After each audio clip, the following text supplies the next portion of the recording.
Welcome everyone for the Planning and Strategic Initiatives Committee for April the 20th. I'll confirm if there's any disclosure of pecuniary interest and the general nature thereof. Okay, seeing none, I'll get a mover for the consent items. Moved by Councillor Davey. All those in favor? Opposed? That carries. Okay, this is to all the delegations. The city values and encourages participation and dialogue in a democratic process that occurs in council and committee meetings and through written submissions and correspondence. It's important that these interactions remain respectful towards other members of the public, staff, and council.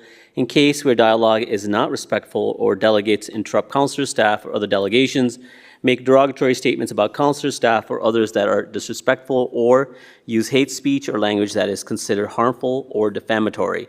The chair may interject and take necessary actions to maintain a respectful, inclusive environment for everyone, which could involve removal from the meeting.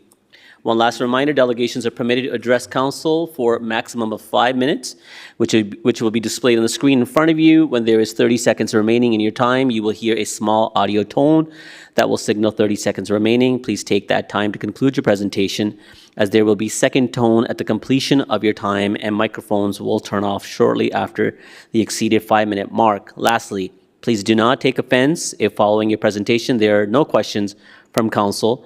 This is council's time to really listen and reflect upon the opinions and ideas shared with us from our community members. Committee, there are the primary item of discussion will be 5.1, which is Kitchener's 2051 new official plan. An update. I want to bring attention that you guys have received a number of written submissions. Just to address, they are already registered about 20 delegates. So far, with this one item alone, there is a delegate for item 6.1 for Pivot Net Zero 2025 progress update.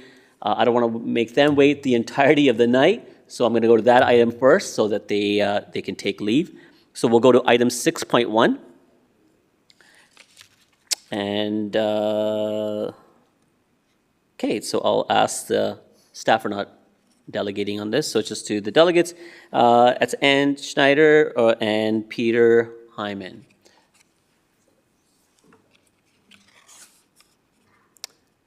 Welcome. Are you presenting together or separately?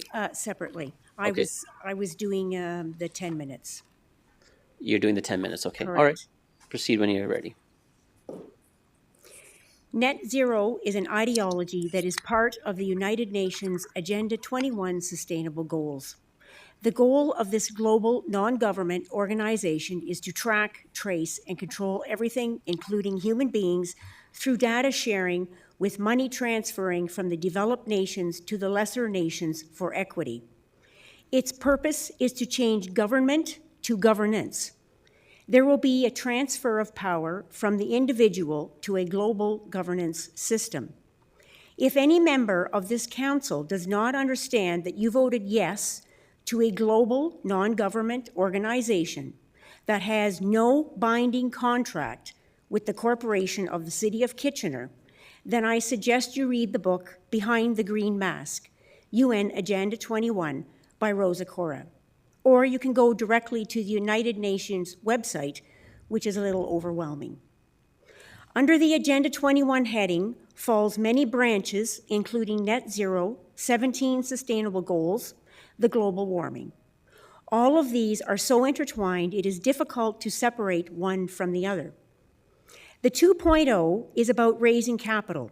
$250 million is needed for this goal to be achieved by 2050. That is $10 million a year for the next 25 years. I know that the corporation of the City of Kitchener does not have the money because I asked this question in November 2025. The majority is coming from provincial and federal funding. That money can only come from two different places. One, the Bank of Canada has printed it, or two, the fiat money is already in the system. Either way, the taxpayers will be paying for this capital funding. Although it may not be so difficult to get, since Mayor Verbanovic has just been appointed chair to the Green Municipal Fund for the next 2 years by the Federation of Canadian Municipalities. The targets to achieve this ideology is proving to be very difficult, with the lack of technology, and payback is longer than expected or not at all. One project that has been completed is the street lights retrofitted to LED lighting. The project saved the city money, but the most recent report states that emission increased by 26% from 2024 to 2025. Is that not going the wrong way?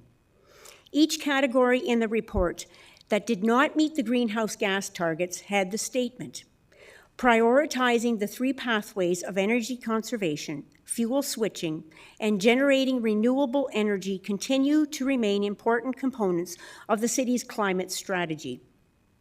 I do believe that Jana Lalich, who is an expert in cultic studies and professor emeritus of sociology in California State University, has explained this situation best, and I quote, "A political cult is a group or movement with a shared commitment to a usually extreme ideology that is unusually embodied in a charismatic leader," end of quote. She continues to explain that this thought process works like a pyramid scheme. The existing group coaches the new members on proper behavior. The 2.0 document shows this groupthink on page 48. Staff will continue to identify and bring the right people to the table to accelerate and implement the work. In Cambridge, a revised energy conservation report was presented to Council last September, and 3 out of 9 councillors expressed strong skepticism of the climate narrative and voted against even receiving the report. The township of Thorold has completely pulled out of the globalists' non-government organization. They just said no, with zero repercussions because there was no legally binding contract. The bottom line for everything is money, and net zero is no different. Carbon tax is part of this narrative. 2.0 states on page 51, and I quote, "Carbon offsets can either be bought or sold by an organization acting as a mechanism to reach emissions reduction goals when additional absolute reductions become difficult to achieve or be used as a source of revenue," end of quote. So there you go, problem solved. You can just buy your way out, or better yet, spend millions of taxpayers' dollars, sacrifice the economy, have credits in the bank to sell to other cities and make money. What a win-win.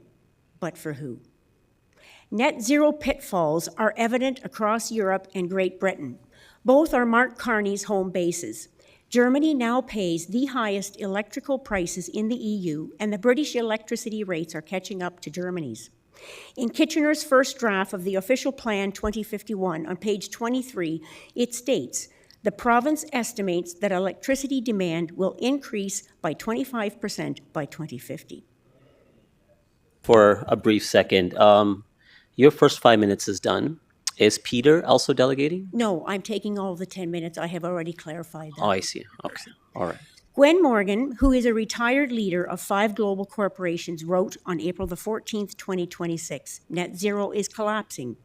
Despite trillions of dollars spent on renewables, fossil fuel still furnishes 86% of the world's primary energy. That is the reality policymakers in net zero-obsessed countries like Canada have tried to ignore. It is not a coincidence that over $1 trillion in investment has left Canada since 2015. That is the same year that the United Nations brought out their 17 sustainable goals. The Progress Report mentions that the 2.0 remains important to the city's climate strategy, which is the 17 sustainable goals of Kitchener's Strategic Plan 2023-2026. The mayor participated in an interview with 3 other mayors from around the world talking about the SDGs, the Sustainable Development Goals. A concern from the mayor from India was a lack of data collection. It needed to be monitored and worked on more closely with academia. Project managers had been brought in at the beginning of the project with the SDGs built into them so that progress could be monitored. Everyone agreed SDGs are good for business. Do you remember what the goal was of Agenda 21? To track, trace, and control. The host asked the mayor from Portugal about the integration of SDGs. At this point, I could see the psychological nudging creep in. He started by saying it must start with the mayor. He must speak SDGs. He must say we want our language to be SDGs. Once the mayor tells the team to speak SDGs, now he must empower them, promote them. The SDG team now speaks to civil society. We have to tell the team that they are catalyzers. We are now talking about a new way of designing and implementing public policy. We have implemented SDGs beyond a political mandate. All the mayors agreed that the best ambassadors of the SDGs are the children, which become catalysts. The message that the public is told is that human beings are destroying the world. Children are being told this from academias. My niece believes I am a bad person because I eat meat. My other niece has criticized her dad for being white supremacy for renovating the bathroom with a rain shower head. I have 30-year-old women telling me they do not want to have children because they're concerned for global warming. I know a family that went through a teen suicide because of what that child had been taught by academia. Did you have these results in mind when you implemented this policy? My guess is no. Is the phrase, "it is good for the greater good," still being promoted? Mayor Verbanovic ended this portion of the interview with, and I quote, "We got to keep driving this and not let the naysayers talk us down," end of quote. The naysayers are the silent majority. Enough is enough. It's time to kick out the globalism and bring back localism. Thank you. There is one question from the committee. Councillor Deneau, I would really request that we keep this prescribed to the item, specifically as noted. It's not for direction to staff, it's only information. And so related to net zero progress report. Go ahead. Go ahead. Thank you, Chair Singh. Two quick questions. So, in your opinion, net zero is propaganda? Sorry, I didn't hear that. In your opinion, net zero is government propaganda? I would go so far as to say it is higher than that. Okay. My second question is, do you know why Germany pays the highest of energy costs in the EU? Yes, because Germany had instigated net zero to the absolute degree, and it had collapsed their economy for energy. Russia had, Okay, so I'm going to stop you there because Okay. it's because of tax levy, the burdens and surcharges. That's why 50% of their energy costs are directly related to Right. not actual energy costs. so they shut down their nuclear Okay, plants. I'm good. Thank you. Thank you, Councillor Deneau. Councillor Davey, specific to the agenda item. Mr. Chair, I'm aware. Yeah, sorry, I'm just not completely clear too on, you didn't come out and quite say it. Do you believe in anthropogenic or human-based climate change? Do you believe that's a truth or not? To a certain degree, but not to the nth degree that it is being told for human beings. I believe that human beings are well aware of their actions, and I think they are responsible. And I don't think that we need to be told that we are the sole problem of this. And that narrative does come from the globalists. Okay, thank you. Thank you very much. That's all the questions for you. Thank you. I'm going to leave this. Yes, Madam Clerk, if you can take that. Thank you.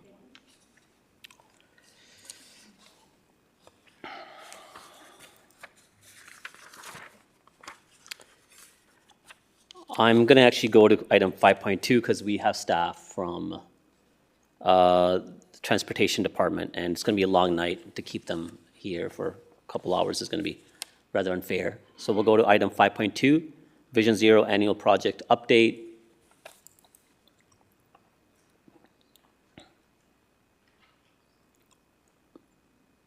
It's a presentation from staff for 5 minutes.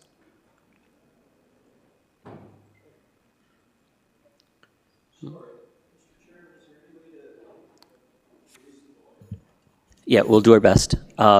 We did get a recent upgrade in the council chambers that apparently either I'm speaking softly or we needed a better upgrade, but we'll do our best to speak a little more firmer, louder into the mic.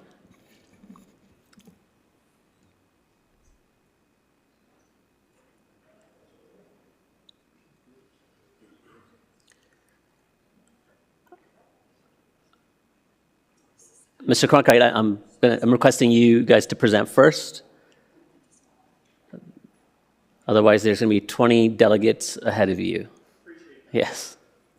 Oh, careful.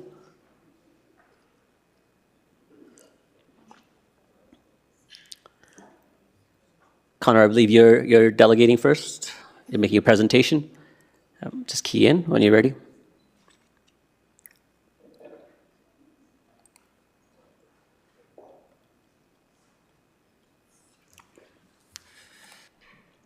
Oh, let's try again. Now you are. Go ahead. Good evening, members of council and everyone in chambers today. My name is Connor Payne, and I'm the project manager of transportation safety with the City of Kitchener. I'm joined today with my director of transportation, Barry Cronkite, and together we are pleased to present the Vision Zero annual update. The report before council today speaks to two key areas. First, the progress achieved in previous Vision Zero plans, and second, the nearly 30 proposed safety improvements for which we're seeking council approval for today. I'll begin with a brief overview of collision trends using the 2019 through 2024 data set for the purposes of this report. From 2022 through 2024, there were 0 fatalities on City of Kitchener-owned streets. This marked 3 consecutive years without a fatality on a City of Kitchener street, which represents a significant milestone for the Vision Zero program. While the 2025 collision data set is not yet complete, staff are aware of 2 fatalities that occurred on City of Kitchener streets in 2025. Both were investigated with the Waterloo Regional Police Service, and safety improvements have been implemented. When we look more closely at contributing factors, some clear patterns emerge.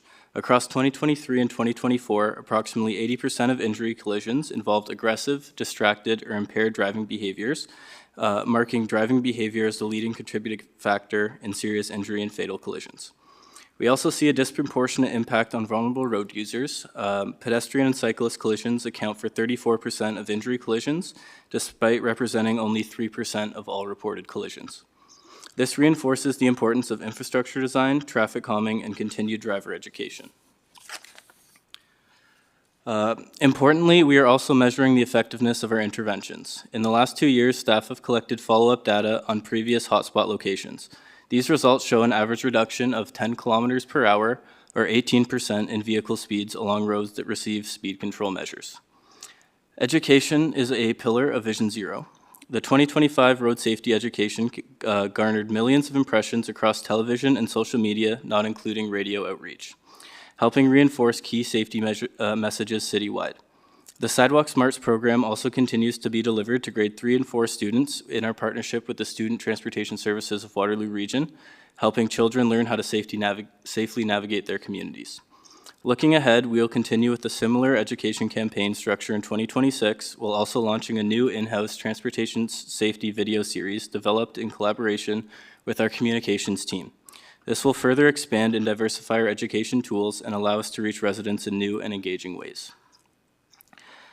Turning now to the proposed improvements in this report, staff have identified 19 streets as hotspot locations for 2026.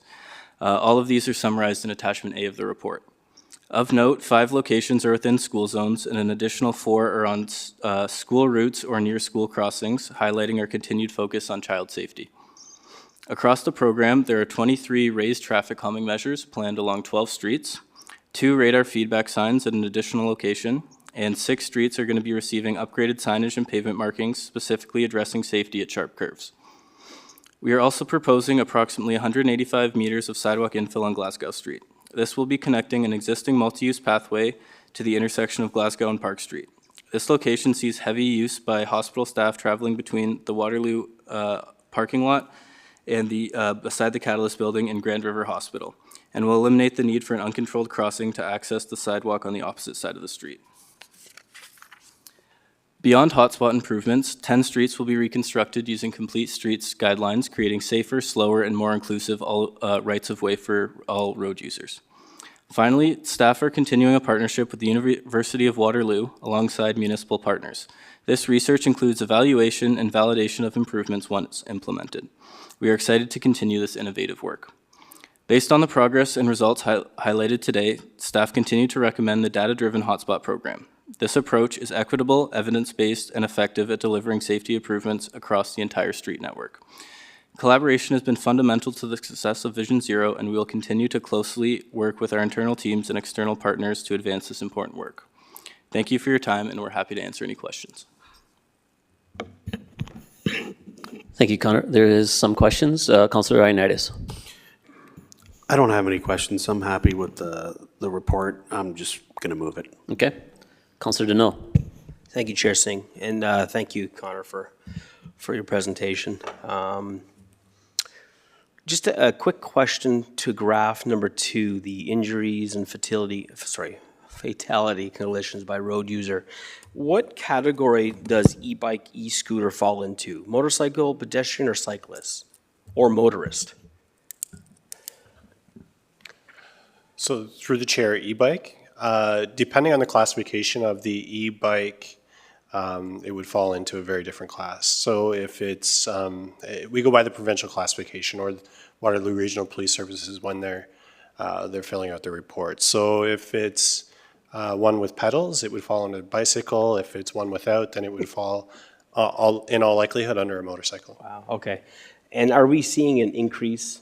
I know I hear about it in my community, but are we seeing an increase in collisions and accidents along our trails or sidewalks with e-bikes and e-scooters? Through the chair, what I would say is those are types of interactions that are typically not reported. When we're talking about Vision Zero, we're talking about collisions that are reported, and we're looking at serious injuries and fatalities. So along our trails, that's not, while the interactions are often reported, they're not reported as injuries or as a collision per se. Okay, thank you. Just a couple questions myself. It's a really positive report showing considerable work that's going to be done towards speed calming or just ensuring greater safety for our roadways. Some of the things that were mentioned were trail connections, trail extensions, sidewalk installation where sidewalks don't exist. I mean, we used to have a broader program where we did a lot of that and different things. Vision Zero kind of collapses it to, or brings it under one umbrella, does it not? Through the chair, that's the intent. We try to, as you're aware, a number of years ago, what we tried to do is make sure that we were making data-driven decisions. And so by bringing it all under one umbrella, we're able to do that in what we feel is the most appropriate manner. Yeah, so I think the reason why I'm referencing is to show that there are increased wins with Vision Zero beyond just road safety. It's interconnectivity too, I'm assuming. Absolutely, yes. One of the things that didn't get highlighted as significantly, but we see a good immediate result from is the council-led speed calming measures. How does that play within Vision Zero? Through the chair, it's another tool in the toolbox. When we look at Vision Zero and we look at road safety specifically, every tool that we can apply using the 5 E's, so education, enforcement, evaluation, the infrastructure component, building them all together is really about what road safety is. And so it's not any one tool. The seasonal traffic calming is definitely a tool in the toolbox that we will continue to use. So because the seasonal traffic calming measure is sometimes the most effective and immediate course of action when you receive complaints from a particular neighborhood, will we continue on enhancing that pillar of the net zero, I guess, that structure that's kind of built upon? What I would say is that we have a very robust program when it comes to seasonal traffic calming, and it's something that I think we'll continue to roll out. The program, in my opinion, is probably at capacity, simply because it is quite onerous for our operations team to install and remove. We're talking upwards of over 100 signs now. So they have to remove them in the spring and fall seasons, and it does take quite a substantial amount of work to do that. So at some point, we'll have to say, you know what, we're at capacity. The program can't grow beyond this simply because of the constraints on the staff team. Okay. Mayor Bogdanovic? Thanks. Just very briefly, I just want to thank staff for their work on this. I know that this is an important area of concern for our residents. I also want to take this opportunity to just remind folks that council has available to them the small slow down lawn signs, and if folks are interested in having one on there for their boulevard, they can reach out to myself or members of council, and we'd be happy to provide those as, and that's one of the initiatives through this overall program. Thank you, Mayor Vinovich. Those are all the, I mean, no other comments. I'll quickly make my own. Thanking staff. I think it's quite a momentous step forward towards ensuring safer roadways. I think the report outlines in year 2022, 2023, 2024, there weren't any fatalities, and that's saying something. For a city our size, with the amount of vehicular traffic on our roadways, I know there were some unfortunate accidents in 2025, but we learned from them and we made those roadways more safer, realizing additional measures that can be incorporated as well. The comments I really want to relate to is I have no concern and full confidence in staff on their broader program for Vision Zero, because the proof is in the pudding. It's working. It's giving us results that's making our community safer. One of the things you did outline, Mr. Cronkite, that the seasonal speed calming measure, it is labor intensive or onerous with the number of sites that are across the city. But I again want to re-emphasize, and again, this is an opinion shared by many members of council. This is a program that we feel that we can quickly be responsive and direct our staff to incorporate road safety, or that perception of a greater road safety where they do help anecdotally reducing speeding on roadways. It helps even greater when it's three vertical deflectors in a row as opposed to one where people can just swerve around. I will continue emphasizing, the very least, if we're not looking to broaden the program and having additional sites, let's turn all the sites that are just one delineator to the three where we can, because I think that enhances road safety across all the 10 wards. Okay, with that, can I get a mover on the item? Councillor Ioannidis, you have moved it. All those in favor? Opposed? That carries. Thank you. Just let staff take a minute, changing seats. Councillor Ioannidis has jokes you can share if you like. Okay.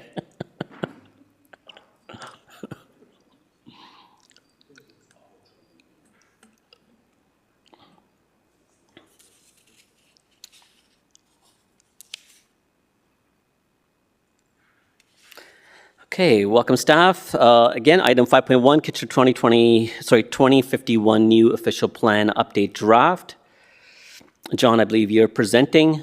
You will be taking 10 minutes, so whenever you're ready. And I believe our consultant, city consultant, Jamie Cook, is joining virtually as well. So later on, if members of the committee have more questions, Jamie will be available to answer them along with staff as well. And we have our other leadership team from the planning division in attendance also, Natalie and Rosa. Thank you. Go ahead, John, when you're ready. Good evening, Chair, Mayor, and members of Council.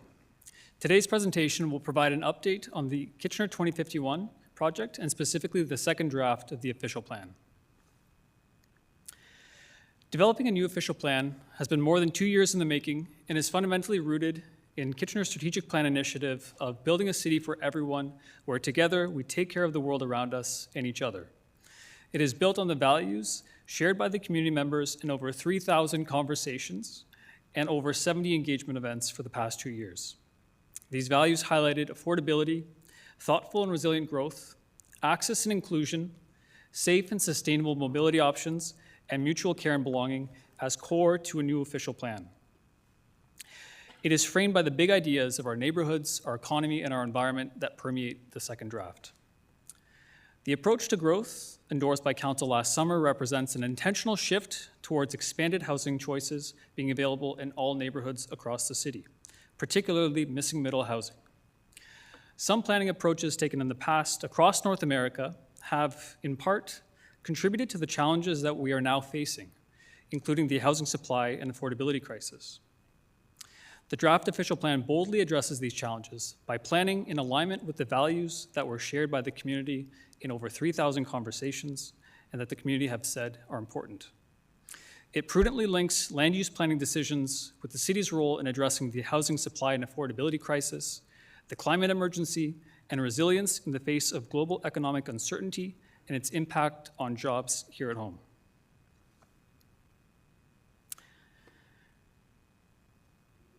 A key part, So developing the draft official plan was underpinned by 5 engagement principles that informed the engagement approach. These principles are outlined on page 8 of tonight's agenda package. One particular engagement event that stands out to me that really encapsulates the engagement principles took place at the Centerville Chicopee Community Center about a year ago at a neighborhood food program. Many of the participants at this event had language barriers, worked multiple jobs, and lacked an understanding of how municipal government works, let alone the planning process. These factors have historically limited their ability to participate meaningfully in many city processes, including city planning projects. At this neighborhood food program, staff were able to connect with residents in multiple languages to better understand their needs and aspirations for the city moving forward. This stuck with me and members of our team as we were able to use these conversations, such as the one at the food program, and experiences to really shape the policies that you see in front of you in the second draft. The engagement approach taken does not mean that voices that have historically influenced planning processes won't be considered. What it means is that the voices of those that have traditionally been underrepresented or do not have access to participation will have equal opportunity for influence. A key part in creating a meaningful process included creating a community working group for the project. This group was made up of individuals from every ward, each with their own unique set of experiences and perspectives living in the city. The community working group met once a month for approximately 18 months and directly influenced the development of engagement tactics and events, as well as the policies that you see before you in the second draft. Chiamaka Amadi served as one of the group's co-chairs and is with us tonight to share some of her perspectives and experiences working on this group. Thank you, John. Good evening, everyone, Council, Mr. Mayor. My name is Chiamaka Amadi. I am a grade 12 student at Kitchener-Waterloo Collegiate, also known as KCI. And just as John said, I was selected as one of 35 members of the working group, and I was eventually appointed to be one of the 3 co-chairs. And it's such an honor to have actually been the youngest member as part of that project, and I hope that my contributions can better help shape. Chiamaka, if you don't mind, speak closer to the mic. You're doing amazing. My apologies. It's just we're all old here and hard of No hearing, so worries. speak a little closer. Can you hear me better now? I can hear you much better now, thank Awesome. you. Do you want me to restart, or do you just want me to? No, you're good, just carry on. Awesome, yeah. So as I said, I am the youngest member of the Kitchener Working Group, and it's been such an honor to put in my additions and my contributions, and I hope that they can help better shape the Kitchener that thousands of young people like myself will inherit in 2051. As co-chair, my role included serving as a liaison between the city staff and the community working group members, and I created a messaging platform where we could bounce ideas off of each other concerning topics like housing, bylaws, and zoning. And those were topics that previously I'd actually never heard of before, so this was an amazing opportunity for me to get to learn about the city around me. Thank you all so much for this opportunity, and I hope you have a great rest of your night. Thank you. Well, Madam Co-Chair, thank you very much. You did really well. Thanks.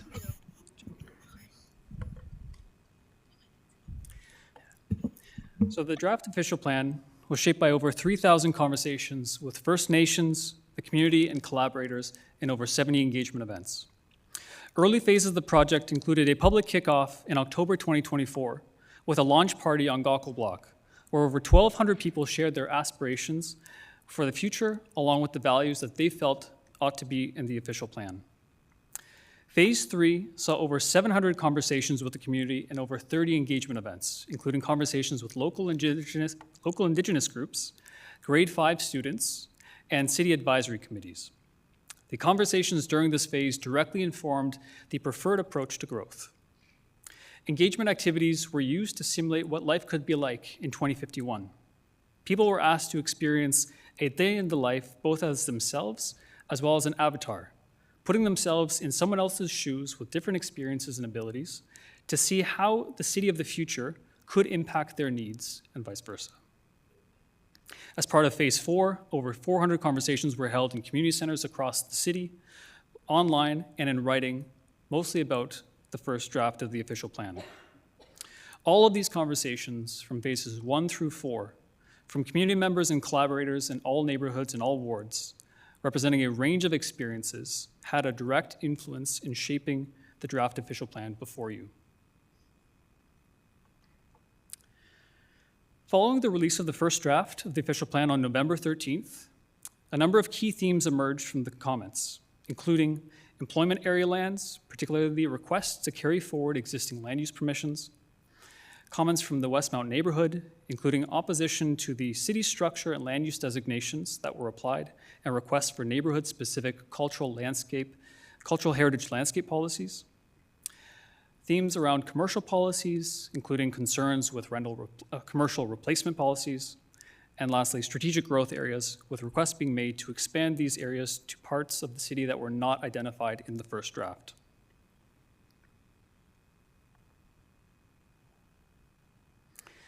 So with respect to employment areas, city retained consultants Watson and Associates reviewed the proposed employment areas lands for conformity with provincial direction, shown in red on this slide.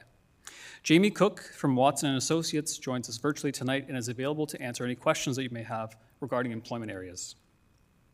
As a result of the review, 425 Binghamton Center Drive was removed from the industrial growth area designation as it did not align with the provincial direction for employment areas. All other lands were determined to align with the provincial direction and have been maintained in the second draft of the official plan. City retained heritage consultants undertook a detailed review of the Westmount Cultural Heritage Landscape Geography to confirm its boundary and associated cultural heritage attributes.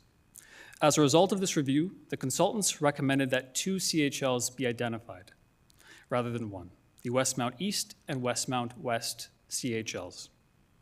The second draft of the official plan includes new neighborhood-specific cultural heritage landscape policies for the Westmount East CHL.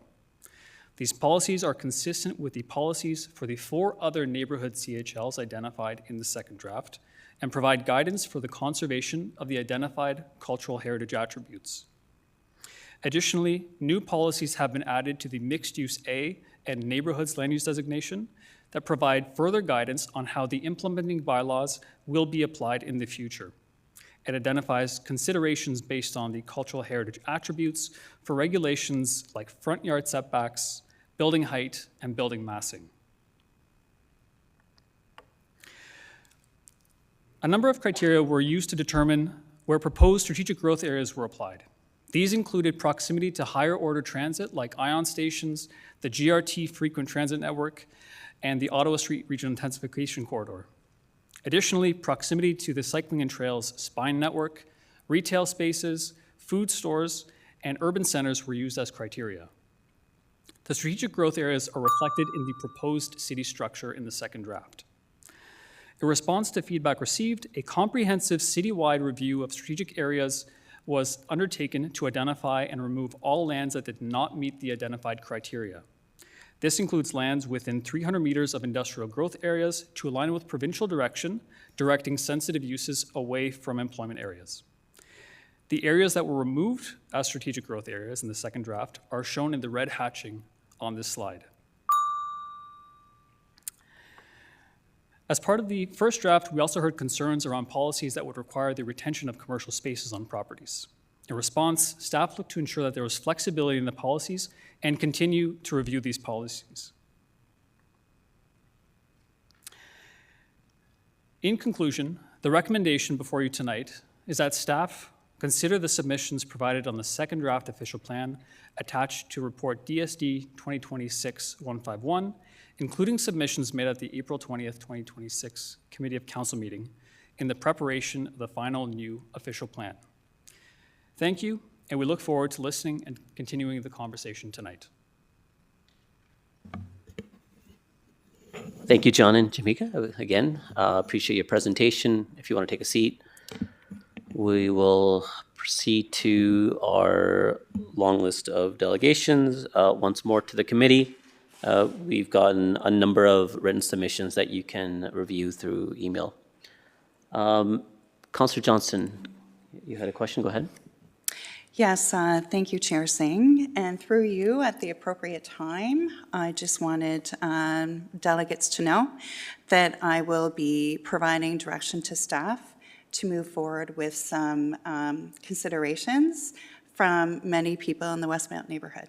Okay, Thank do you want to pinpoint some of those considerations so that the Yes. delegates, as they come forward, they're already aware potentially what would be the direction that you are wanting to provide to staff? Thanks, Chair Singh. Yes, I will. Yes, the first consideration would be for Westmount, one neighborhood, one land use designation. The second is one neighborhood, one cultural heritage landscape designation. The third is clear height limits, including a 3-story maximum being asked for. And the fourth is a complete cultural heritage recognition. Okay, Thanks. thank you. That helps for the committee to know exactly which direction that you are encouraging towards and for the delegates as well. Okay, with that, again, once more, we have, I believe, 21 delegates, so it will be a long night. I would really appreciate if there's a group concerted on a single item, if you can try to bring new information as opposed to repetition of something that may have already been said. If it coincides with your advocacy, it'll help for the night to go smoother, as well as we want to ensure that everyone has the opportunity to speak. This is an important night, and we want to ensure that all the voices are included in our overall consideration of the official plan. All right, first up is Kathleen Kresge. Kathleen, coming up. Just the committee, because there are so many, probably midway, we'll take a break, and that may allow those that have already presented for them to be able to exit if they don't want to stay to the end of the meeting. Kathleen, welcome. You have 5 minutes to make your presentation. Thank you. Ladies and gentlemen, my name is Kathleen Kresge. I have lived in Kitchener for most of my adult life, and I object to the Kitchener 2051 proposal. In the summary document on page 8, we see a map showing yellow as neighborhood growth areas with a picture of very pleasant townhouses and indicating gentle intensification. So far, so good. Now, on page 22, we see the very same yellow color, but here it is called neighborhood. And instead of gentle intensification, we see shops and services and 6-story buildings. And we see light purple or mixed use with 8-story buildings. Now, to really understand the implications of this, we need to compare to the 2014 official plan. Oops, wait a minute, that went way too fast.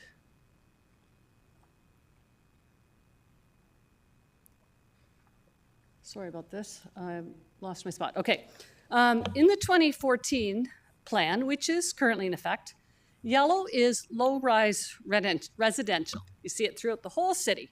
Single, semis, townhouses, and 3-story buildings with commercial subject to a number of conditions. In the 2051 map on the right, the yellow is diminished considerably as the light purple is expanded into this low-rise residential area. So what was previously low-rise residential throughout the entire city is gone. And now it's 6 to 8 stories and commercial anywhere. So why the change? Waterloo Region has the second highest downtown commercial vacancy rate in all of Canada at 30%, with the national average at 18% and the best performers at 12%. So why convert housing into commercial space? This makes absolutely no sense. So let's look at growth. The 2014 plan already allows for growth by converting single dwellings into higher density housing. So how much growth are we talking about that we have to expand far beyond these parameters? Now, if I say tomorrow it will be Tuesday, that is a fact. But if I say Kitchener will have 450,000 residents by 2051, that is a forecast. It is not a fact. Forecasts are made by extrapolating data and trends into the future. And having worked with actuaries for decades, the forecast is only valid if the underlying assumptions remain the same. However, this is not the case.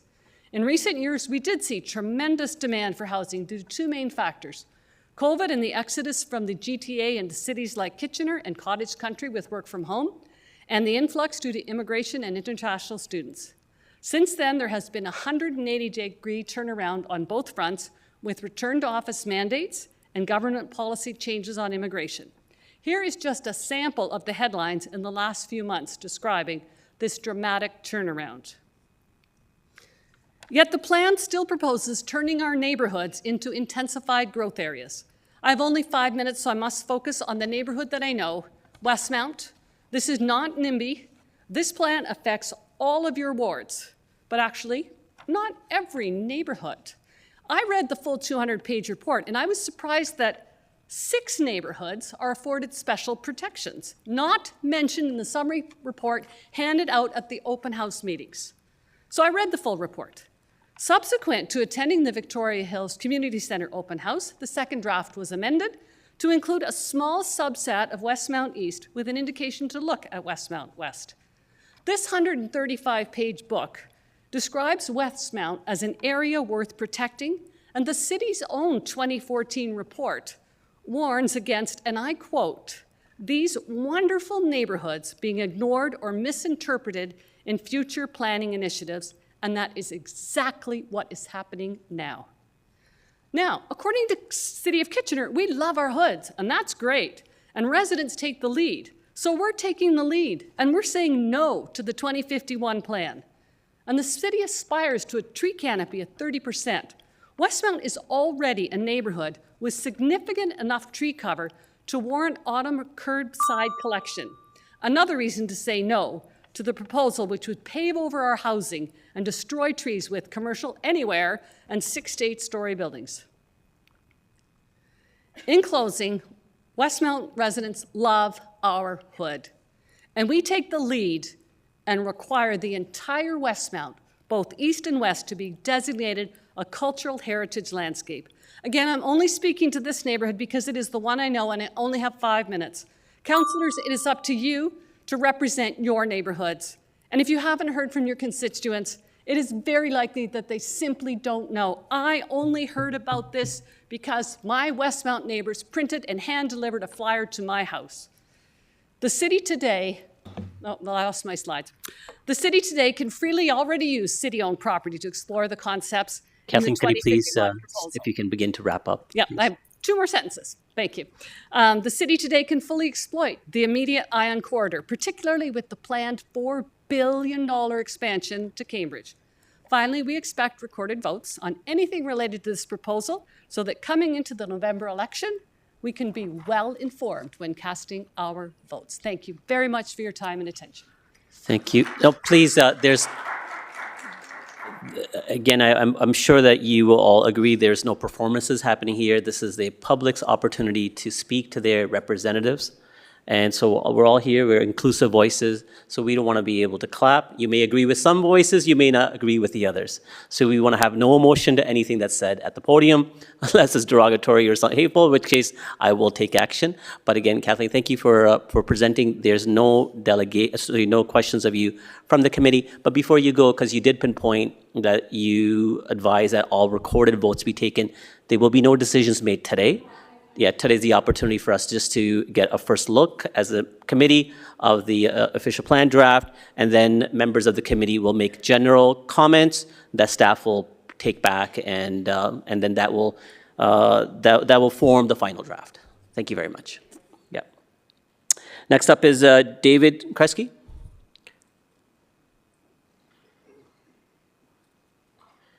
David, are you from the same household as the previous delegate? Are you from the same household as a previous delegate? Yeah, I'm speaking also to the 2020-51 plan. Yeah, not a problem. I'm just going to remind again, try to focus on new information as opposed to what's already been said from the previous delegate. Thank you. Go ahead. Okay, so I'm David Kresge. I live in Westmount, Westmount West, an area that the planners say has no cultural value, but its true cultural value is green. Westmount West supplies all the water for downtown Kitchener and beyond. Westmount West is green. This slide is a bit misleading. The planners only consider green heritage as parks and empty spaces, usually city-owned. This is Westmount. This is green. Kitchener's water comes from Westmount. The arrow from the top, the red arrow, points to the water wells at 647 Glasgow Street in Westmount West, south to the railway. You see all the green. No condo towers, no apartments, no wide flat roofs, no massive parking lots, just green. Single-family residential, grassy lawns to absorb, trees to shade. This equals water. Here are the water wells, the only wells in inner-city Kitchener and at Greenbrook in Forest Hill. My discussion applies to both areas, but Kitchener downtown is Westmount West. This shows the pipeline from Westmount West down Glasgow Street in Westmount to Strange Street Pumping and Treatment Station. Strange Street, the key facility in the region's integrated urban system, primarily servicing Kitchener's downtown distribution, the central Kitchener pressure zone. The water supplying Strange Street comes from Westmount West. The 5 or 6 wells in Westmount pump 191 liters per second. Small number, right? That equals 16,512,480 liters in a 24-hour day. That equals 500 million liters a month. That is more than 6 billion liters of water every year. Westmount West is water. When you folks at City Hall or up the road at Region or in all of these surrounding condo towers flush, you are flushing Westmount water. Downtown Kitchener, vibrant as it is, provides zero water to the system. Westmount is your water.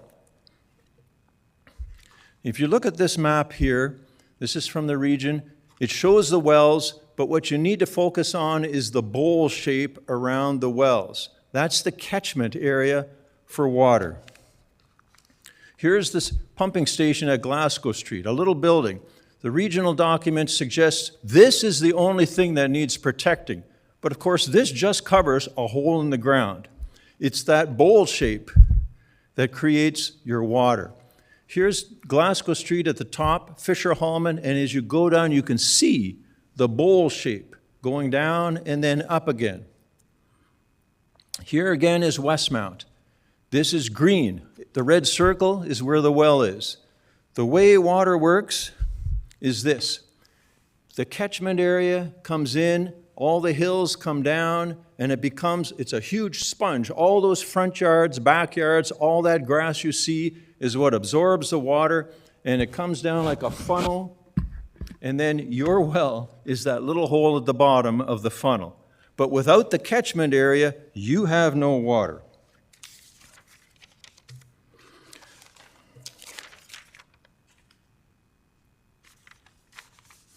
Water crisis, there really isn't a water crisis. We've been under water restrictions for 4 decades. The crisis is in leadership and planning. The region has failed us. But this proposal is your plan. And if you approve handing the city to developers, the consequences will be on you people, not the region. Even a tiny 3% decrease in Westmount water supply due to so-called gentle intensification, 3% is a small number. That's 495,000 liters a day lost, 15 million liters a month lost, 178 million liters of water every year lost. The region is looking for more water, not less. The bureaucrats say groundwater is a hidden resource.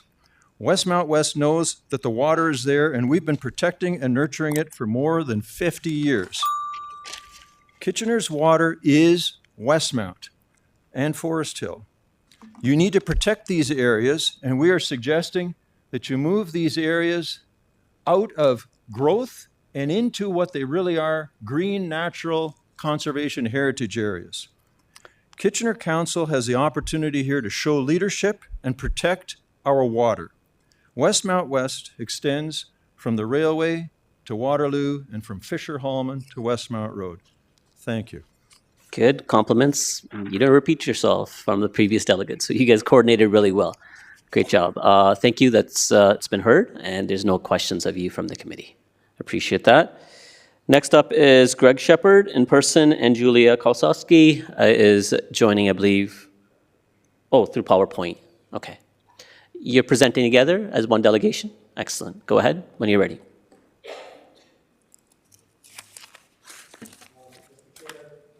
Council members, Mr. Mayor, my name is Greg Shepard. I'm here with my fellow resident of Westmount, Julia Kozowski. Thank you for giving us the opportunity to speak to you tonight, and thank you, Councillor Johnston, for your preliminary remarks. We were very encouraged to hear that. Notwithstanding those preliminary remarks, we would like to proceed and give you our presentation for the record. Westmount 2051 is a resident-led initiative that's focused on improving Kitchener 2051, the official plan to protect Westmount's historic neighborhood. The reason we formed this group was there was strong community concern with the draft official plan and the first draft when it first came out. It risked irreversible impacts to Westmount if the plan is not changed. We had extensive discussions with city staff and communications, and we're pleased to hear that seems to be being listened to. So why are we here? Westmount is a unique neighborhood in Kitchener, but the current draft of the plan did have potential to damage it. We recognize, however, that the city is facing urgent pressures, housing affordability, homelessness, infrastructure, and capacity constraints, but we don't see protecting the city's historic neighborhoods is incompatible with addressing these urgent challenges. What did the city hear? In John's presentation, he referred to there having been 150 distinct commentators. We'd referred to the staff report that we thought it said 130. Whether it's 150, 130, of those commentators, those distinct commentators, 80 of them were about Westmount. So there was significant concerns raised from our community. What that means is well over half of the comments that the city received from distinct commentators related to Westmount. So as a result of that, if you're to fix the issues pertaining to Westmount, as Councillor Johnston is suggesting you're proposing to do, that will resolve over 2/3 of the commentators that you've received. Why does Westmount matter? It's a deliberately planned historic neighborhood. Key features: gently curving streets, some with center medians, well-maintained homes from the 60s back to the 20s, unique heritage lighting and other character features. Heritage lighting that was recently renewed in 2020 with the great assistance of Mayor Verbanovic and Councillor Johnson when they supported the neighborhood in encouraging and directing staff, the procurement staff, to replace the lights with historic lights that were so much what we had, thereby continuing to retain the character of the neighborhood. It actually functions like a city park, the sidewalk neighborhood throughout the neighborhood, and that's why we think it's worth protecting. I'll turn it over to Julia now and give you a brief history about the neighborhood. Thanks, Greg. I think it's worth mentioning too that the neighborhood itself is a non-renewable resource, right? It is what it is, it's there, and once it's gone, it's gone.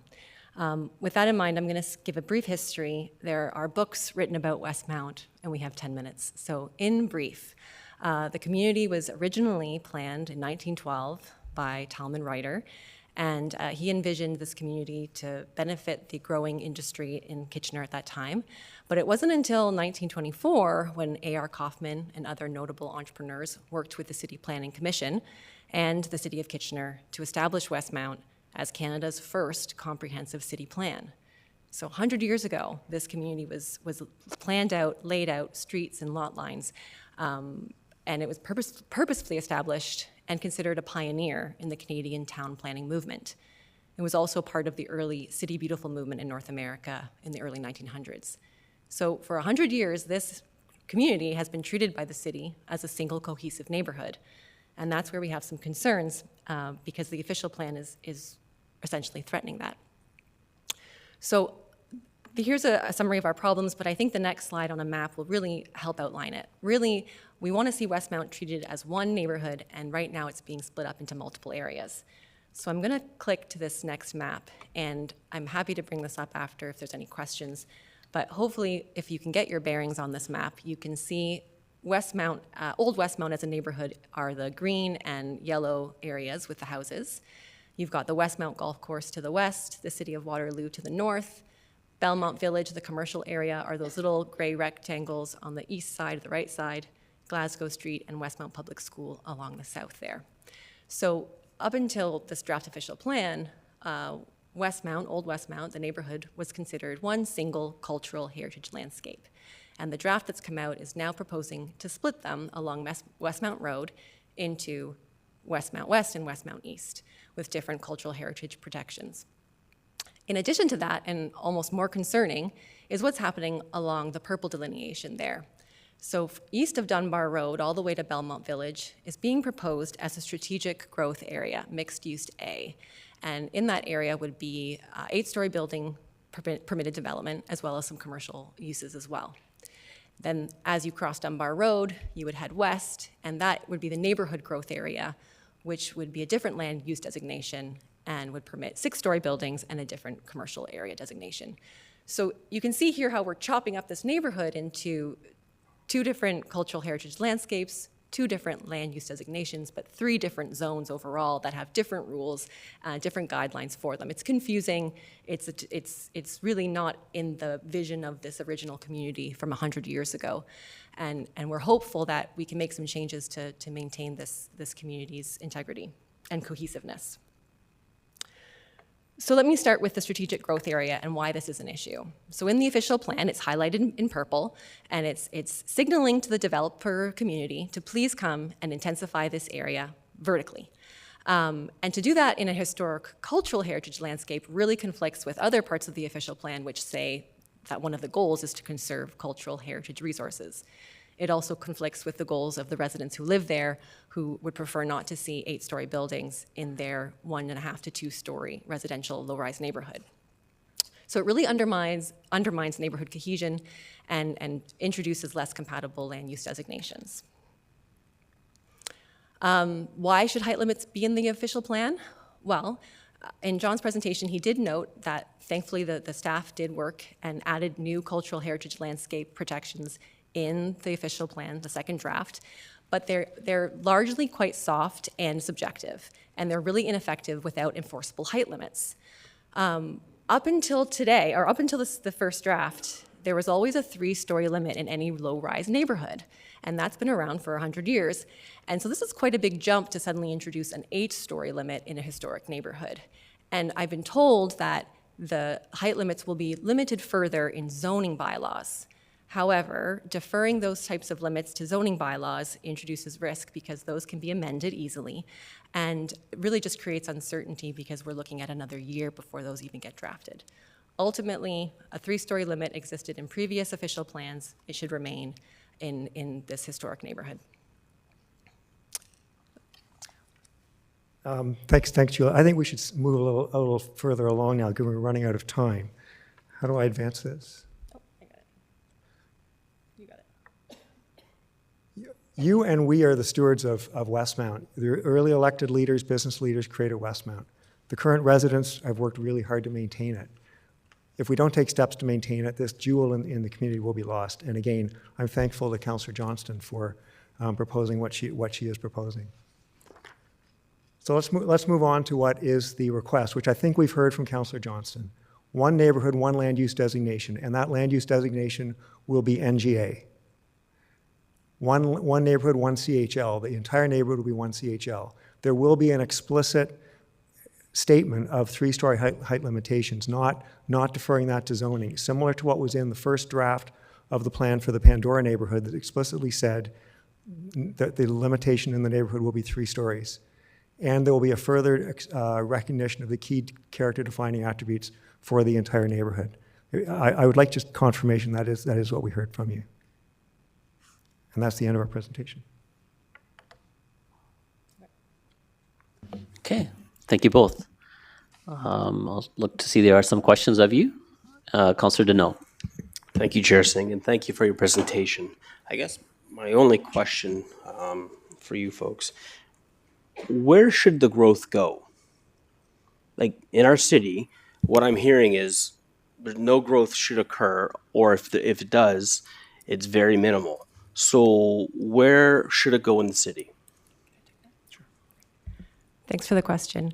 The strategic growth area that's in the current official plan, am I limited by time? No, you're good. Okay. it's pretty far expanded from what was in the Growing Together initiative that I understand was approved last year. And I'm not sure, I think that original strategic growth area in that plan was quite liberal already. So that area really stopped at Belmont Village, which still has room for a lot of development between Belmont Village and through to the transit hub area. And we're certainly not, that's not on the table here. I think that that's an area.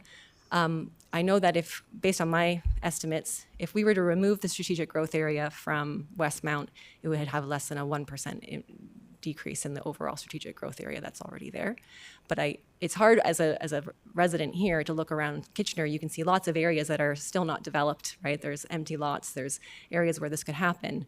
We're just looking for some protection for a historic neighborhood. And as we know that there still can be 4-unit dwellings put on lots in these homes and up to 3 stories as it stands. Okay, thank you. Councillor Chapman? Yeah, thank you, and thank you for coming in. I was just wondering, like you're quite an organized group, and you've been dealing with Councillor Johnston, but also with staff. And I just wondered, where did you start, and what things do you think have been addressed since you initiated your conversations with them? Well, we started, of course, with the first official plan, which had some problems with it from our perspective, in that it didn't recognize Westmount at all. It was mentioned earlier that there were 6 neighborhoods given specific CHL provisions in the new official plan, 4 of which specifically had 3-story height limitations. It seemed like a great oversight on the part of the city that Westmount itself wasn't being recognized to have similar protections. So when we saw those changes, that became a big concern. The other big concern in the first official plan was the SGA taking part of Westmount from Belmont over to Dunbar and giving that the separate land use designation compared to the rest of the neighborhood. It didn't make sense to break up that historic neighborhood into 2 different land use designations. So you're hoping that the conversation will continue between now and the final draft, based on the assertions you've already made? Well, we're feeling hopeful based on Councillor Johnston's comments that perhaps there won't need to be any further conversations. If what I believe I've heard her to say, it sounds like the council is going to, or at least Margaret John is going to be recommending that staff make the changes that we're requesting. Okay, thank you. Next up we have is Claas Buxton.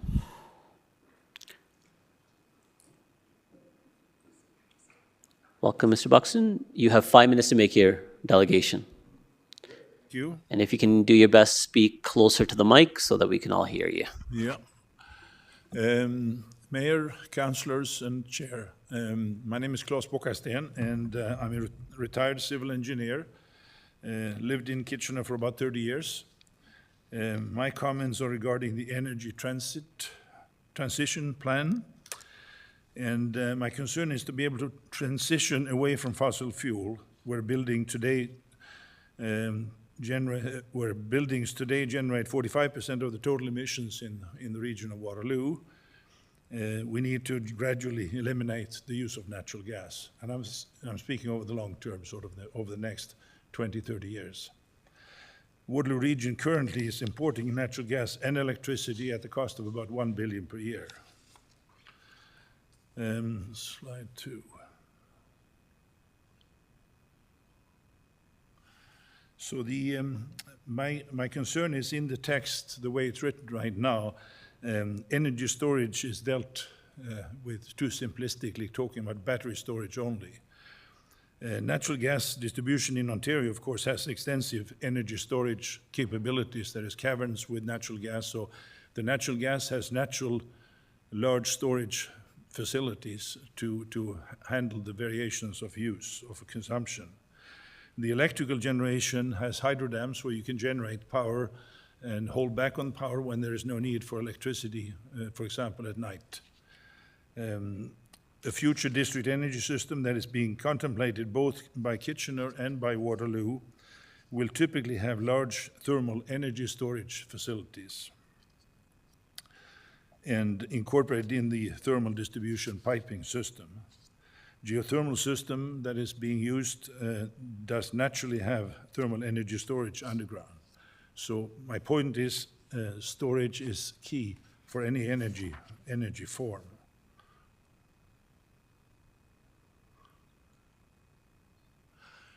What is thermal energy? Thermal energy basically is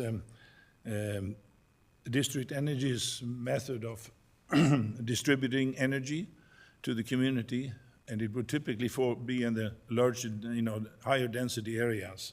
And it typically would be a 4-pipe system, supply and return of hot water, supply and return of chilled water.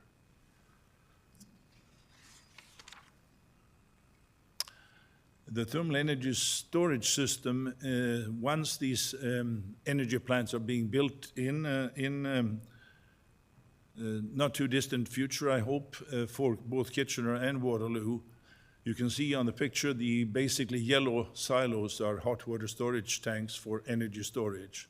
And energy storage in the form of hot water is a much more cost-effective method than building battery banks. Battery banks are very expensive. And the benefits of hot water storage is to recover the waste heat from wastewater, from industrial waste and other sources. So not having to burn any fossil fuel, but basically recover heat that's already being generated in the community. And the hot water storage tank is an excellent way of storing that. And the use or the generation of hot water doesn't always coincide with the consumption. So that's why you need the hot water storage to basically level out the usage so that you capture all the waste heat that you can and then use it when it's required.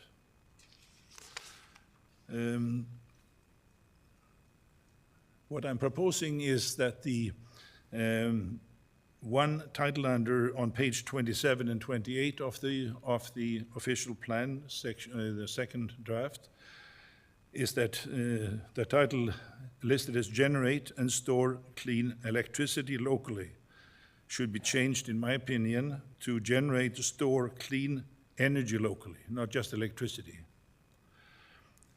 My proposal is also that item 526 removes the word battery and instead modify that paragraph to read, the city encourages renewable energy system and remove battery energy storage system that supports a clean energy transition and an appropriate scale which are compatible with surrounding existing and planned land uses. I'd like to add this will include various electrical and thermal energy storage systems, because there's a multitude of energy storage systems. On a well-developed system, they should be developed fully. And also remove the word battery in the balance of that page 27, 28. Thank you very much. Thank you, class. Those were some really thoughtful suggestions, and I saw staff typing away. I think your recommendation suggestions have been noted, and they will consider that as part of the final draft. Thank you very much. Thank you. Next, we have Monica Reed.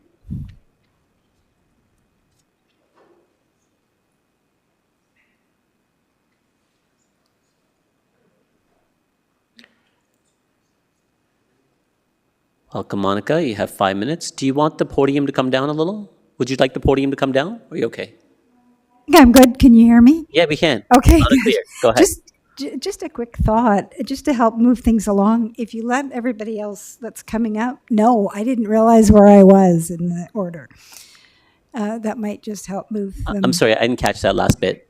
I said it might just help move the process along if you put everybody in give them a heads up as to the order. Oh, I see. Sorry, I thought I was much further down the process. No. That's a good idea. So I'm going to take you up on that. So Monica, if you can hold on a second. Okay. Dominic and Andrea, you're next. After that, it's Andrea. You're going to come back twice, and then after that, it's Karen Doan and Scott Nevin and Martin Essling. But there's a big list. But at least those members know that they're up shortly after you. Go ahead. Sweet, thank you. Just for context, we started our business in Kitchener in 1980, still active. For 25 years, I volunteered in the leadership of Christkindl Market in Kitchener, so I understand the importance of community and building community. Our family lives on Earl Street in Westmount East for 40 years. And we are increasingly concerned that our input is not being meaningfully addressed in this planning process yet. But thank you, Margaret, for the input and that we've heard tonight. Intensification will not only increase traffic density, it'll dramatically change the feeling of community. The city has invested in the branding of Love My Hood, and these changes would be the beginning of the end of Westmount as we knew it. And I feel the end of Loving My Hood. Westmount is a jewel of the city of Kitchener. And as on another side, as a lifetime gardener and part of that green area, I also fear the impact of changes in light and height and wind and water will have. Even now, it's facing the changing, its face is changing with the approval of these monster homes.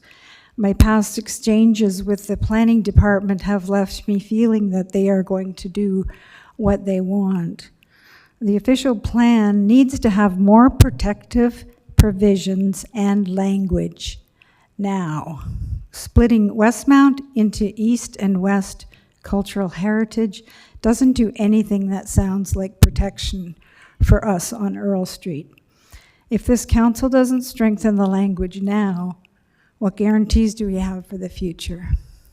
Thank you, and thank you very much. Thank you, Monica. That's everyone. There's no questions of you, of the delegate. Next up is Dominic Natil and Andrea Sinclair.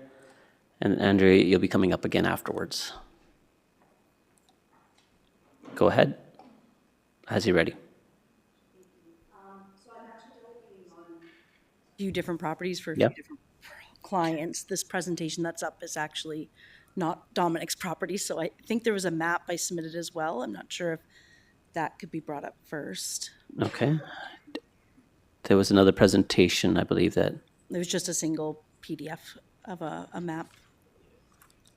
I can, she's pointed as next delegate as well, and that one says PDF, and maybe that presentation. okay, I can wing it without the map, that's fine. So If you thank you. give it a second, I'm looking at, do we have, because we have her pointed as the next delegation as well, and that says PDF on it? Okay. You don't have it? Oh, okay, that's all right, then carry on. That's okay. So thank you. Good evening, everyone.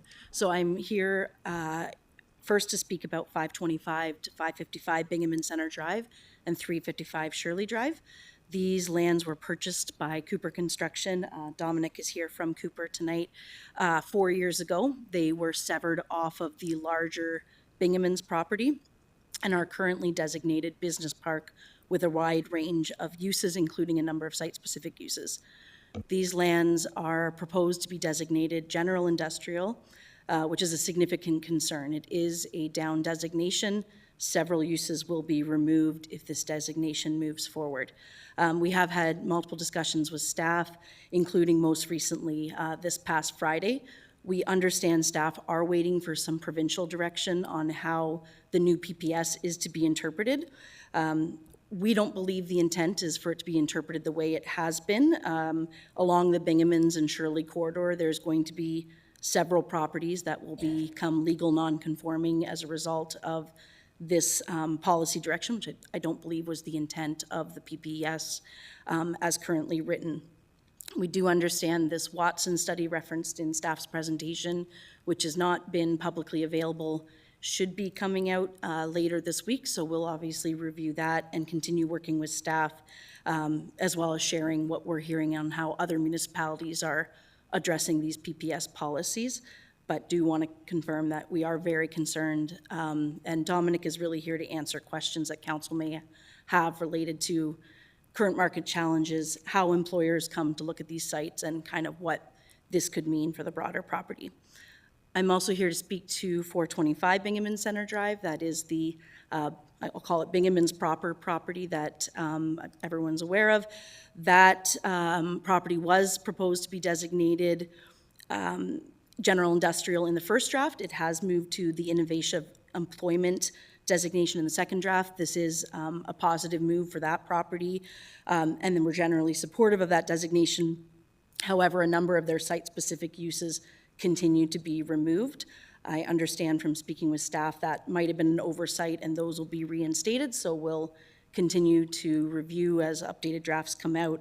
But there is a relationship between the Bingamons and Cooper projects. They are looking at lots of employment opportunities together for different sectors of employment, including things like the tourism industry. And having these restrictive uses are really going to challenge what can be done on these properties. And again, Dominic can speak to the amount of land that's sitting there available right now and how hard it is to lease it up even today with all of the uses that are proposed. So those are the first two properties, and then I'll try to go as quickly as I can through the other, which are the two properties at the intersection of Huron and Strasbourg Road. Very different concerns with these properties. So these are the two properties that my client owns. They are on the southwest and southeast corners of Huron and Strasbourg Road. Right now, in the 2014 official plan, these are considered a community node. This is a priority intensification area in the current official plan. The west property is designated mixed use and commercial. The east property is currently designated commercial.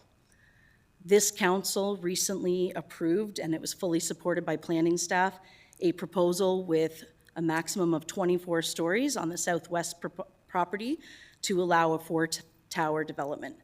Unfortunately, this has since been appealed by a third party and is currently under appeal as we sit today. Within the draft official plan, these are no longer recognized as a priority intensification area despite a 24-story approval. They are now shown as a neighborhood growth area, which is intended to have more modest growth. In terms of the city structure, they've gone from being in a node, which is a primary intensification area, to again, a neighborhood area. In terms of the proposed designations, the southwest property shouldn't have a designation at all. It's an active appeal, so to redesignate it while appeal is in place is extremely challenging. And then the neighborhood portion proposed is a 6-story designation on the same piece of property that this council approved 24 stories. This is obviously a huge concern to our client who went through an entire official plan and zoning process recently to now have it considered at 6 stories when 24 stories has been approved. Our formal request is that the subject lands, both properties, be identified as a strategic growth area and that they be designated mixed use B, noting that for the southwest lands, that decision should be deferred pending the active appeal. And I just wanted to point out on this figure, if you look on the left, which is the 2014 official plan, all of the pink sort of outline properties are community nodes today. This is the only two properties that are in a community node in the current OP that are not being considered a strategic growth area in the new OP. So there has been, for some reason, a removal of these as being a priority intensification area, and it's the only two properties that have been treated this way in the new official plan. So hopefully, I didn't hear a ding, so I hopefully came in under the 10 minutes, but here to answer any questions on any of these, and as I said, Mr. Natale's here to answer any questions related more to the employment area. Thank you. Andrea, thank you very much. Just one question. Councillor Davey, go ahead.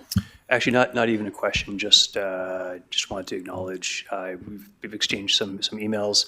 Looking at this, we are waiting on some provincial policy comments as staff work through this. But I will ask those questions of staff at the end of this, and I will also clarify the land use questions that you had regarding the Bingaman's proper property as well. Thanks. Thank you very much. Mayor Verbenovich. Thank you very much, and thank you for coming in for all of your clients. I guess my question is on the industrial buildings. So, Dominic, I'm wondering if you can just share how things have changed from when your original buildings went up, and I believe there's another one that's under construction right now or starting out potentially, subject to the market. But I know the demand for industrial buildings has changed since all of this started, and wondering if you can just speak to that. Oh, for sure. Good evening, Chair, Council, and Mr. Mayor. Thank you for hearing us tonight. Yeah, definitely 4 years ago when we purchased this property, or both properties, we were so excited to create some employment lands that weren't there before. They were under different uses. Oops. So definitely when we started this process, we were excited about industrial development. We were excited about the opportunities to bring employment to City of Kitchener. We knew that there was a lack of properties that were designated employment, and we were excited to partner with the City of Kitchener and our partner, Mr. Bingaman, to allow us this opportunity. Since we purchased the land, we finished the project a few years ago. That's 355 Shirley. It's 355,000 feet of industrial space. As of today, we've leased 95,000. So we have considerable areas still to be leased. The leasing market, unfortunately, has taken a downturn.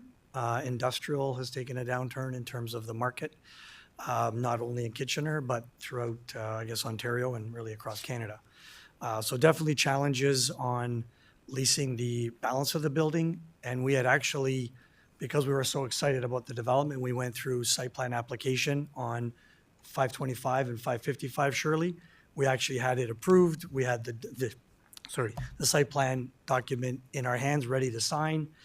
The market has stopped, and we actually put that project on hold. We've trying to lease 355 Shirley. We've had one tenant in there today. Leasing has pretty much dried up. So definitely challenges through the community. We were hoping to bring a lot of new business, a lot of new employment. It's a great area, and we're competing. Not only within Kitchener, but we're competing through all Southern Ontario. So the tenants that want to come to Kitchener also want to look at Guelph. They want to look at Cambridge. They want to look at Waterloo, Brantford. So we're competing. When an RFP comes out and the real estate community checks the boxes and says, where do we want to go? They look at our building and say, is this a viable building for our tenants? With this new official plan and removing various uses, it will only restrict us even further in trying to attract new businesses. And we don't want to put the, closed for business sign on the door. We want to keep it open, and we appreciate everything that the City of Kitchener has done. Staff as well. They've been great supporters of us in getting these developments going.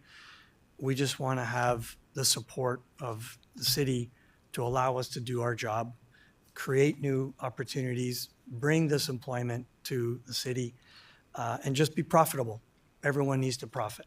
I love the support local. This is what we want to do. We want to partner with the city and the surrounding areas to allow us to really just fill this building up. Okay, thank you. Thank you very much. That's everyone. Great, thank you. Yes. Thank you. Andrea, did your presentation, so you were on for next one as well, but you already outlined through your presentation, wrapped it up. So efficient. Thank you so much. Next up, we have Karen Dohan.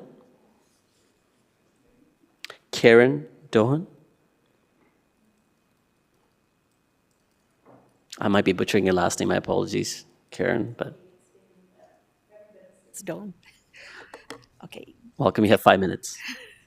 Good evening, Mr. Chair and members of the committee. Thank you for the opportunity to speak. My name is Karen Dane. I have ownership in 2 farm properties in the Tressler, Bleems, Fisher-Hallman, Huron block. I will be referring to this block as the Rosenberg block for the remainder of this presentation.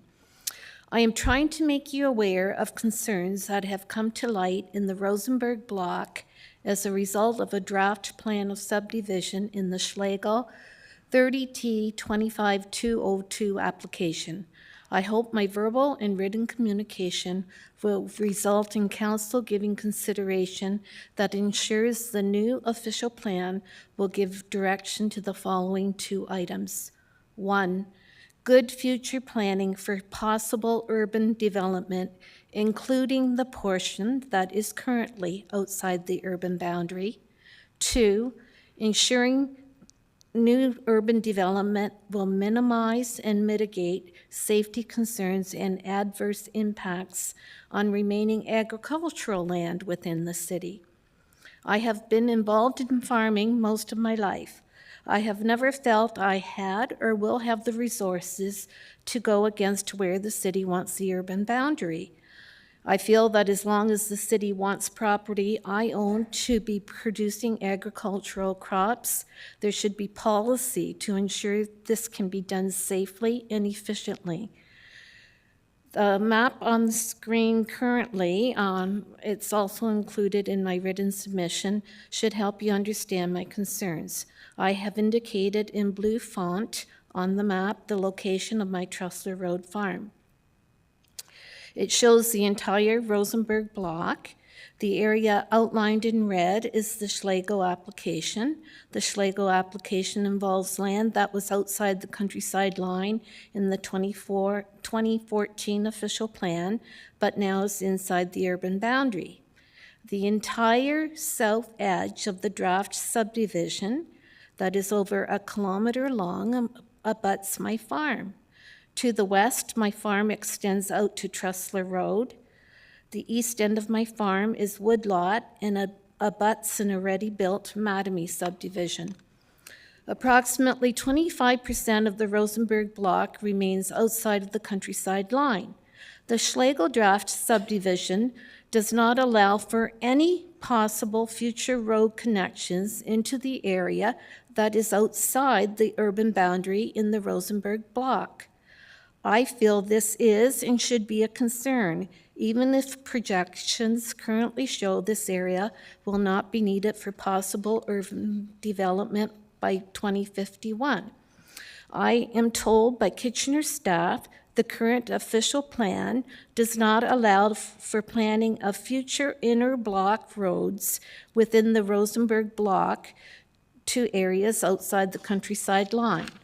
To date, I haven't been able to convince Kitchener staff to allow in the draft official plan possible future road connections into the area that is outside the urban boundary.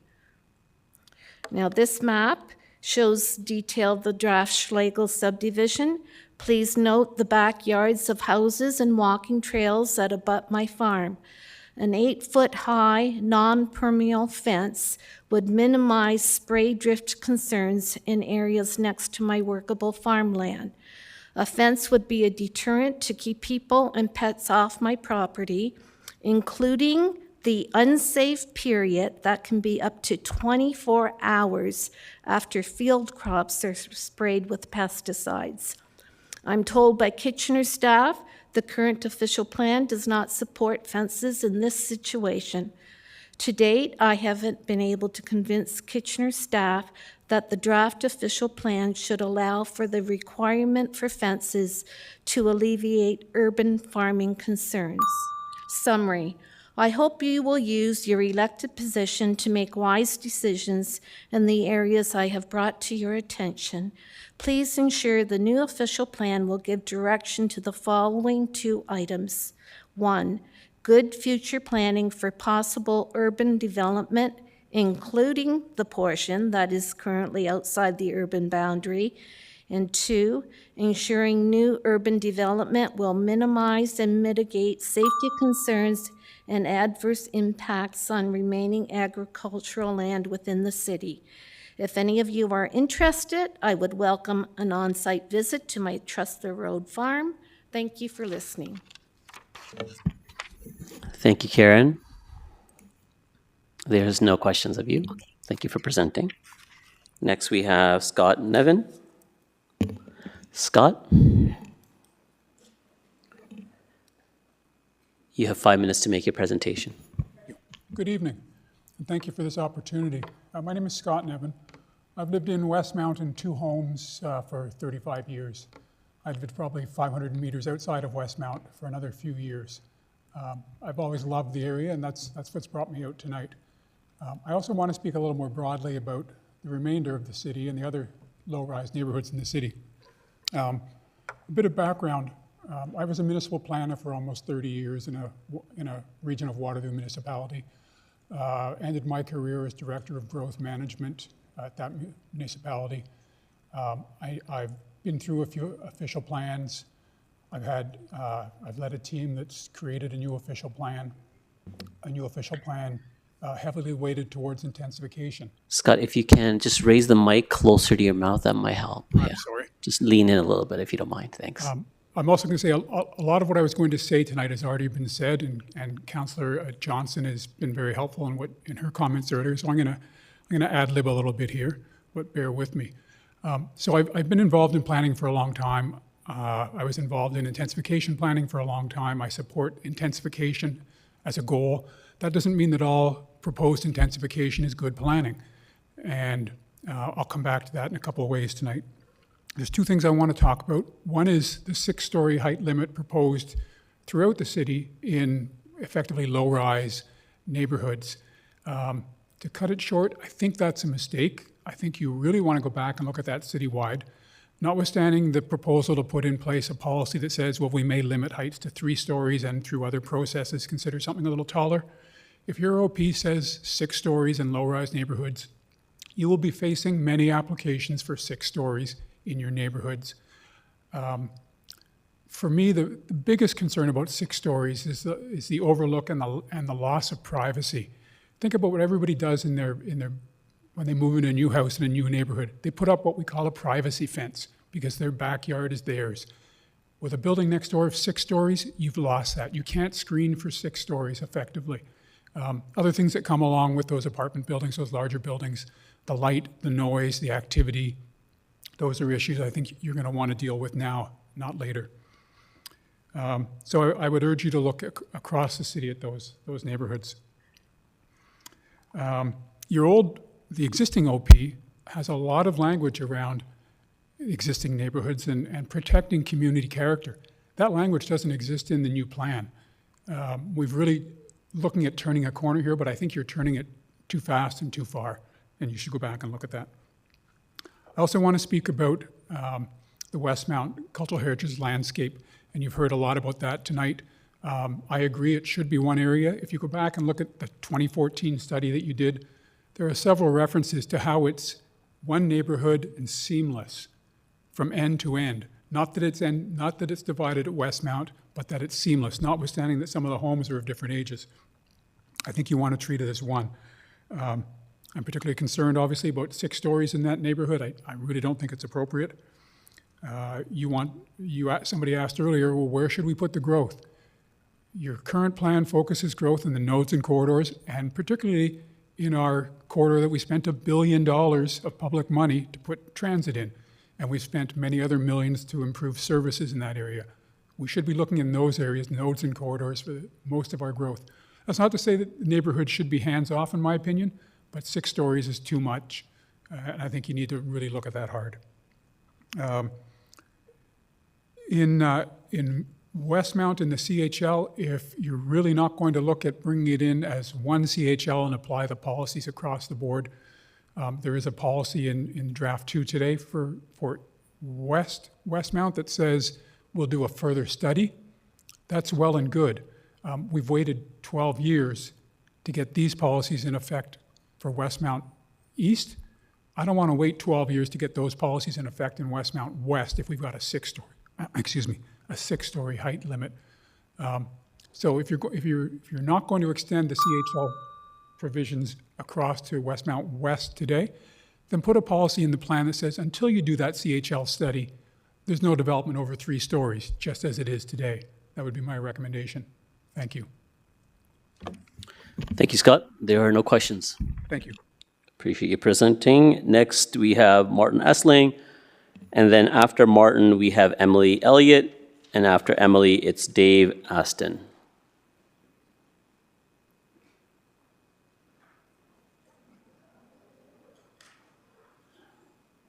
Welcome, Martin. As you probably know, you have 5 minutes. Hello. Thank you for letting me speak to this vital topic. I'm a member of Waterloo Region Yes in My Backyard. We advocate for more housing and more affordable housing options, and you've heard us before. This time, The opportunities are particularly great for addressing our housing shortage and giving people more options for the types of housing that they could live in. The official plan will guide our zoning bylaw and will shape our city for years to come. This single document can do more than any other to make Kitchener's housing supply meet housing demand and make Kitchener more affordable and more welcoming. Allowing for more housing puts downward pressure on housing costs and helps mitigate the extreme pressure high housing demand is putting on our housing market. This is a fundamental matter of justice and equal opportunity, because when we allow housing costs to rise as much as they have in recent years, we push people out of our often thriving neighborhoods and city. People's ability to move to opportunity or even to stay in their neighborhoods is thwarted. Allowing for more housing is also crucial for economic productivity. Ricardo Hausman, director of Harvard's Growth Lab, recently spoke at the Center for International Governance Innovation. He talked about Canada's prospects for economic prosperity, as well as Canada's economic independence from the US. He pointed out that allowing for more housing is key to allowing for the proximity of people to each other to help spur innovation. Otherwise, high housing costs push people out and stymie these benefits. Last year, we published a report that argued for an official plan that allows for more housing and facilitates more housing throughout our city. For the most part, this draft official plan improves upon the 2014 official plan by setting the stage for a zoning bylaw that will hopefully allow for more housing. You'll of course get pushback, especially at the neighborhood level, whenever you're proposing more housing. One thing I don't often hear from critics, although we've heard some responses to your question, is from critics of more housing in their neighborhood is concrete proposals for where else housing can go if not their neighborhood, and why another neighborhood is truly better suited for more housing. We can't rely entirely on nodes and corridors. We need to have it throughout neighborhoods as well. This highlights the importance of having these conversations on a broad geographical scale. Several polls back up this point. One in Rhode Island found that people's support for housing of any type was greater when asked if they would like to see it across Rhode Island versus in their neighborhood. For example, support for apartment buildings goes from 78% to 23% from moving across Rhode Island to their neighborhood. Similarly, polling in Toronto found that only 23% were opposed to more housing in Toronto as a whole, even though 73% were opposed to it in their neighborhood. Kitchener might have similar divergent results. The question is, do we listen to Kitchener residents when if they say they want more housing across the city, or do we listen to them if they say they don't want it in their neighborhoods? Unfortunately, we can't have it both ways.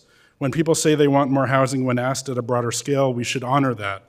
If we instead honored the neighborhood level opposition, we would be promoting beggar thy neighbor politics, where each neighborhood passes the buck on the need for more housing to another. So while we're optimistic about the changes in the draft official plan, we are disappointed to see that less housing allowed for in the second draft than originally set out as a maximum for the Westmount neighborhood. What we're dealing with is a conflict between the right to choose your housing versus the right to choose how many neighbors you have. Shaping how many may join your community affects who can come. The practice of effectively choosing your neighbors has an ugly history.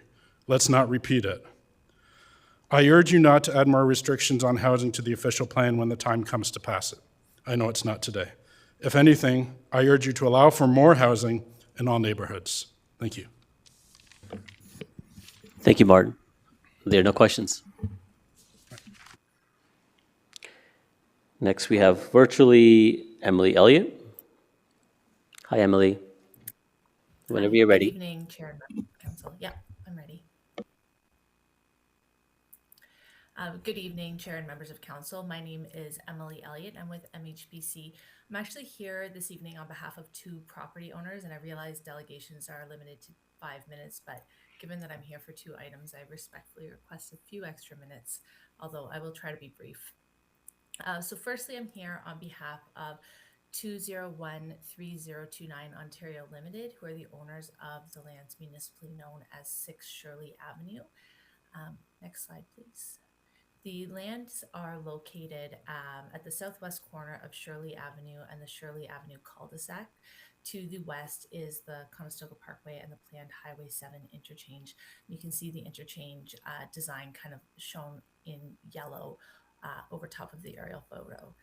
The site is occupied by a warehouse that was originally constructed many years ago and is currently used by Broyle King.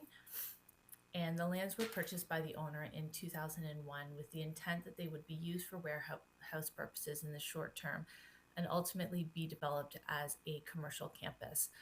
Redevelopment has been delayed as a result of works associated with the realignment of Highway 7, including the expropriation of the western portion of the site and the interchange design. Next slide, please. In the current 2014 official plan, the lands are identified as being within an urban corridor and are designated commercial. They're also subject to a site-specific policy that permits large-scale offices. They are similarly zoned general commercial and are subject to a site-specific zoning permission that also reflects large-scale office permission. The draft official plan, however, proposes to redesignate the lands general industrial, and this has the effect of substantially impacting the range of uses permitted and removing the long-standing commercial permissions. So the reason for my delegation this evening is to request that staff reconsider the general industrial designation and instead consider a commercial first designation with site-specific office permission consistent with the current designation. And there's a great deal of history with respect to the policy framework for these lands, and I'll be quite brief, but I just want to highlight this for the committee. The history related to commercial land use policies for this site dates back to 1994, when the city included policies that allowed for office development on or near major highway interchanges, followed by a zoning bylaw amendment in 1994 to allow for freestanding office and accessory uses on the site. The lands were considered again in 2001 through the official plan and the commercial policy review. And through this process, the lands were actually redesignated from heavy industrial with commercial permissions to an arterial commercial corridor designation. In 2014, the lands were analyzed again through the city's official plan that you can see on the screen, and they were ultimately designated commercial and urban corridor with that site-specific policy to permit office being maintained. This recognized the long-standing permitted uses and introduced new uses that were considered to be appropriate given the proximity of the land to the highway. And then through the zoning bylaw in 2019, the commercial zoning was implemented. And again, that site-specific regulation related to large-scale offices were maintained. So this history just simply demonstrates that there's been a long-standing intention dating back to 1994 that the lands would be developed with commercial purposes.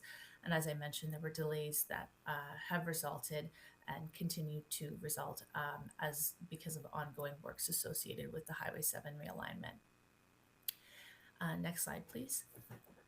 So in the current official plan, the lands are now being proposed to be designated general industrial and form part of the larger industrial area along Shirley Avenue and Bigerman Center Drive. The draft official plan designation is shown on the screen here, and it results in the lands being employment area, which severely limits the redevelopment potential of the site as envisioned by our clients. The commercial first designation, on the other hand, that is in the draft official plan, is more appropriate in our view.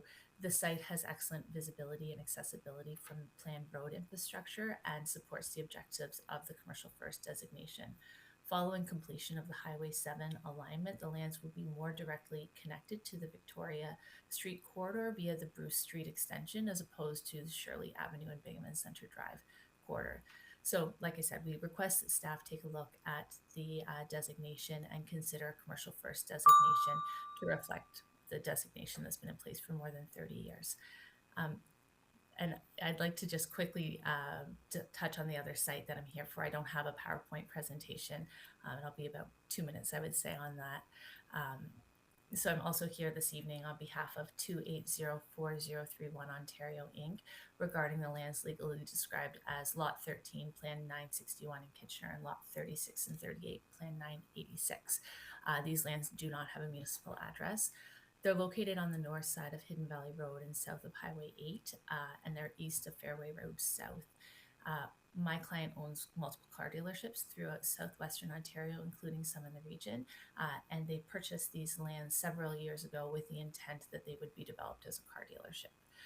The current official plan and zoning bylaw do permit a car dealership use, and this was reflected in the 2025 OPA and zoning bylaw amendment for the Hidden Valley area, where the lands were designated commercial and open space and zoned general commercial. And like I said, both of the current designation and zoning allow for the car dealership. The draft official plan seeks to redesignate the lands commercial first, which is generally in line with the designation coming out of the Hidden Valley study. However, it notably excludes motor vehicle sales as a permitted use. We filed submissions through the official plan review process requesting that motor vehicle sales be reinstated. And although it's not been added in the current draft, we have had positive discussions with staff and understand that it will be included as a site-specific use in the next version of the official plan. So provided that the next draft of the official plan includes motor vehicle sales, our concerns are addressed, and we thank staff for engaging in conversations about the use on this property. So that concludes my delegation for this evening, and I appreciate the consideration of a bit of extra time. Thank you. No problem. All right, there are no questions. Thank you, Emily. Next up, we have Dave Aston, and after Dave Aston, it'll be Heather Price, and after Heather, it'll be Sam Nabi. No, we have about 1, 2, 3, 4, 5, 6, 7, 8. We have about 10 more delegations. So that's not halfway, almost. Dave, go ahead when you're ready. Good evening, Mr. Chair. Thanks for the opportunity to be here this evening. Actually, I have 3 properties I'm going to speak to, but I'll be quick on all of them. We've had the opportunity to have discussion with staff on all of the properties, and I do want to share my appreciation with staff on all of the engagement that was outlined and the work that has gone into that. I also want to share my appreciation for the opportunity to represent myself and others here, landowners, as they are also critical to your city. They're the stakeholders, they're the developers, they're the builders that invest in your city, build your city, and shape your city. So I think it's important to hear from both. So this has been a good evening. The first one is 526 Lancaster Street West. This is, if you know the area, there's the Tim Hortons on the corner. That property extends down along Bridgeport. It's actually split designated, and the request tonight is to just carry the commercial first designation on all of the lands. And that would provide a better opportunity for the intensification of the site, or the infill or the continued development of the site. You'll see just to the north, it's commercial first. An apartment building was recently constructed there. The next property is at Strasburg Road and Robert Ferry Drive. And the request here is to identify the lands as part of a strategic growth area and as mixed use. There's been a lot of discussion tonight about where could you put growth? Where should growth go? This is a location where there's no existing neighborhood adjacent to it. It's along a planned frequent transit corridor.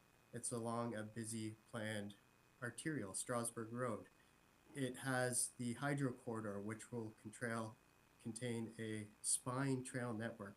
So we see this as one of those strategic growth areas to add to your official plan to assist with that growth that perhaps you may not realize in your neighborhood areas. So we believe there's a good opportunity here, and look forward to future discussion with staff in that regard. The last property is the Siegmiller property on Shirley Avenue. You've heard quite a few comments tonight about the general industrial designation. You heard the word removed, and I think the word removed is very concerning in the context of the market now. You heard from Mr. Natali about the market. And when you start removing uses from areas where investment is required, you're removing investment opportunity. So these lands had been planned as business park. All of the infrastructure, all of the roads has been put in place and investments been made under a business park scenario. That area is developed as a business park. There's a wide range of uses there. To change it to general industrial now will have significant impact on the build out of that area. There's only a small vacant parcel remaining relative to the larger business park area. It's not the right time to make the change to limit the potential investment opportunity. It's the time now to keep that as it is, allow investment opportunity. All of the comments you've heard about the industrial and general industrial is not about removing lands from employment and losing jobs. It's about maintaining opportunity and not limiting the opportunity for new jobs. So we know that there's information coming from staff. We know there's direction being provided by the province, but this is a critical decision for council to make as to how you want to see future employment and to not limit opportunities for future investment and future jobs in your community by just taking away uses for really no purpose with the change from business park to general industrial. And those are the three properties I have. Thanks again for the opportunity, and we'll continue to follow up with city staff.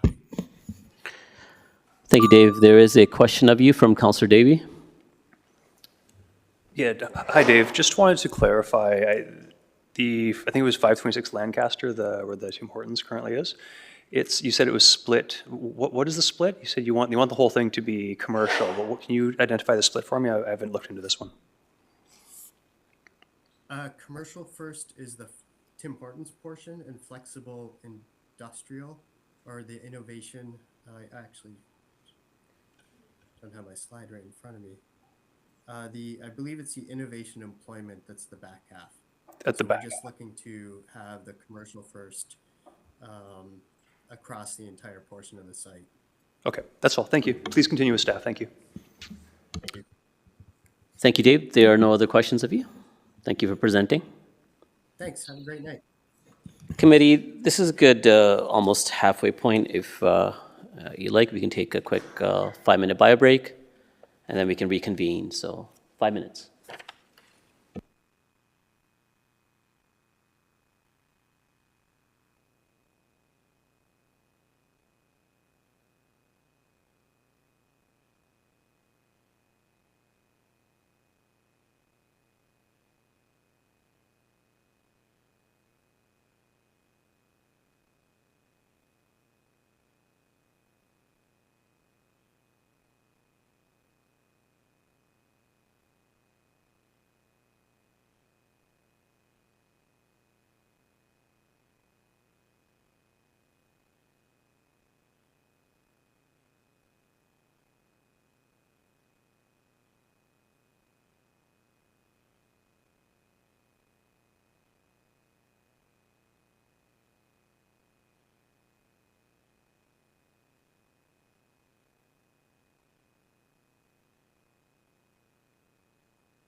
Okay, next up we have Heather Price, and Heather is joining us virtually.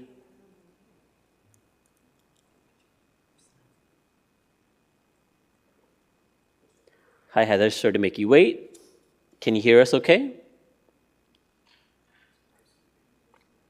Your camera seems to be off. She's muted, yeah.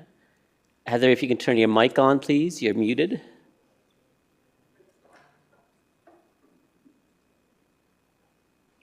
Okay, so we'll go to the next delegation and then come back to Heather afterwards. Heather, if you can hear us, we'll just come back. Oh. Can you hear us? No? Okay, all right. We'll go on to Sam Nabi. Sam, welcome. You have 5 minutes to make your presentation. Go ahead. Thank you, Chair Singh, members of committee. My name is Sam Nabi. I was one of the members of the community working group that has worked with staff for the last year plus to help bring you this this official plan, and it was a really excellent process. I just want to commend staff on engaging deeply with community. As you heard from Chiamaka earlier, we had people from high school to seniors, people from all across the city, and the engagement work on this was really impressive. Not only showing up at public events, we had many different types of engagement.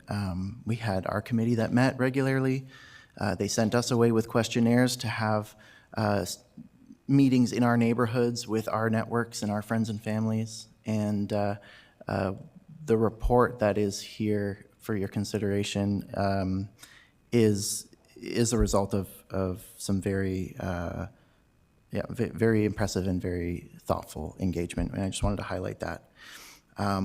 They also brought in multiple city departments into this work, and that was one of the questions that I and other committee members had throughout the process was, this is a great planning vision. How involved are other departments? Is this a document that is going to play well with parks and transportation and engineering? And the team was able to show us through even going on field trips to see different parts of the city where we're doing things like creek restoration work, that other departments are also part of this process, and that there was deep engagement across the city, across the corporation.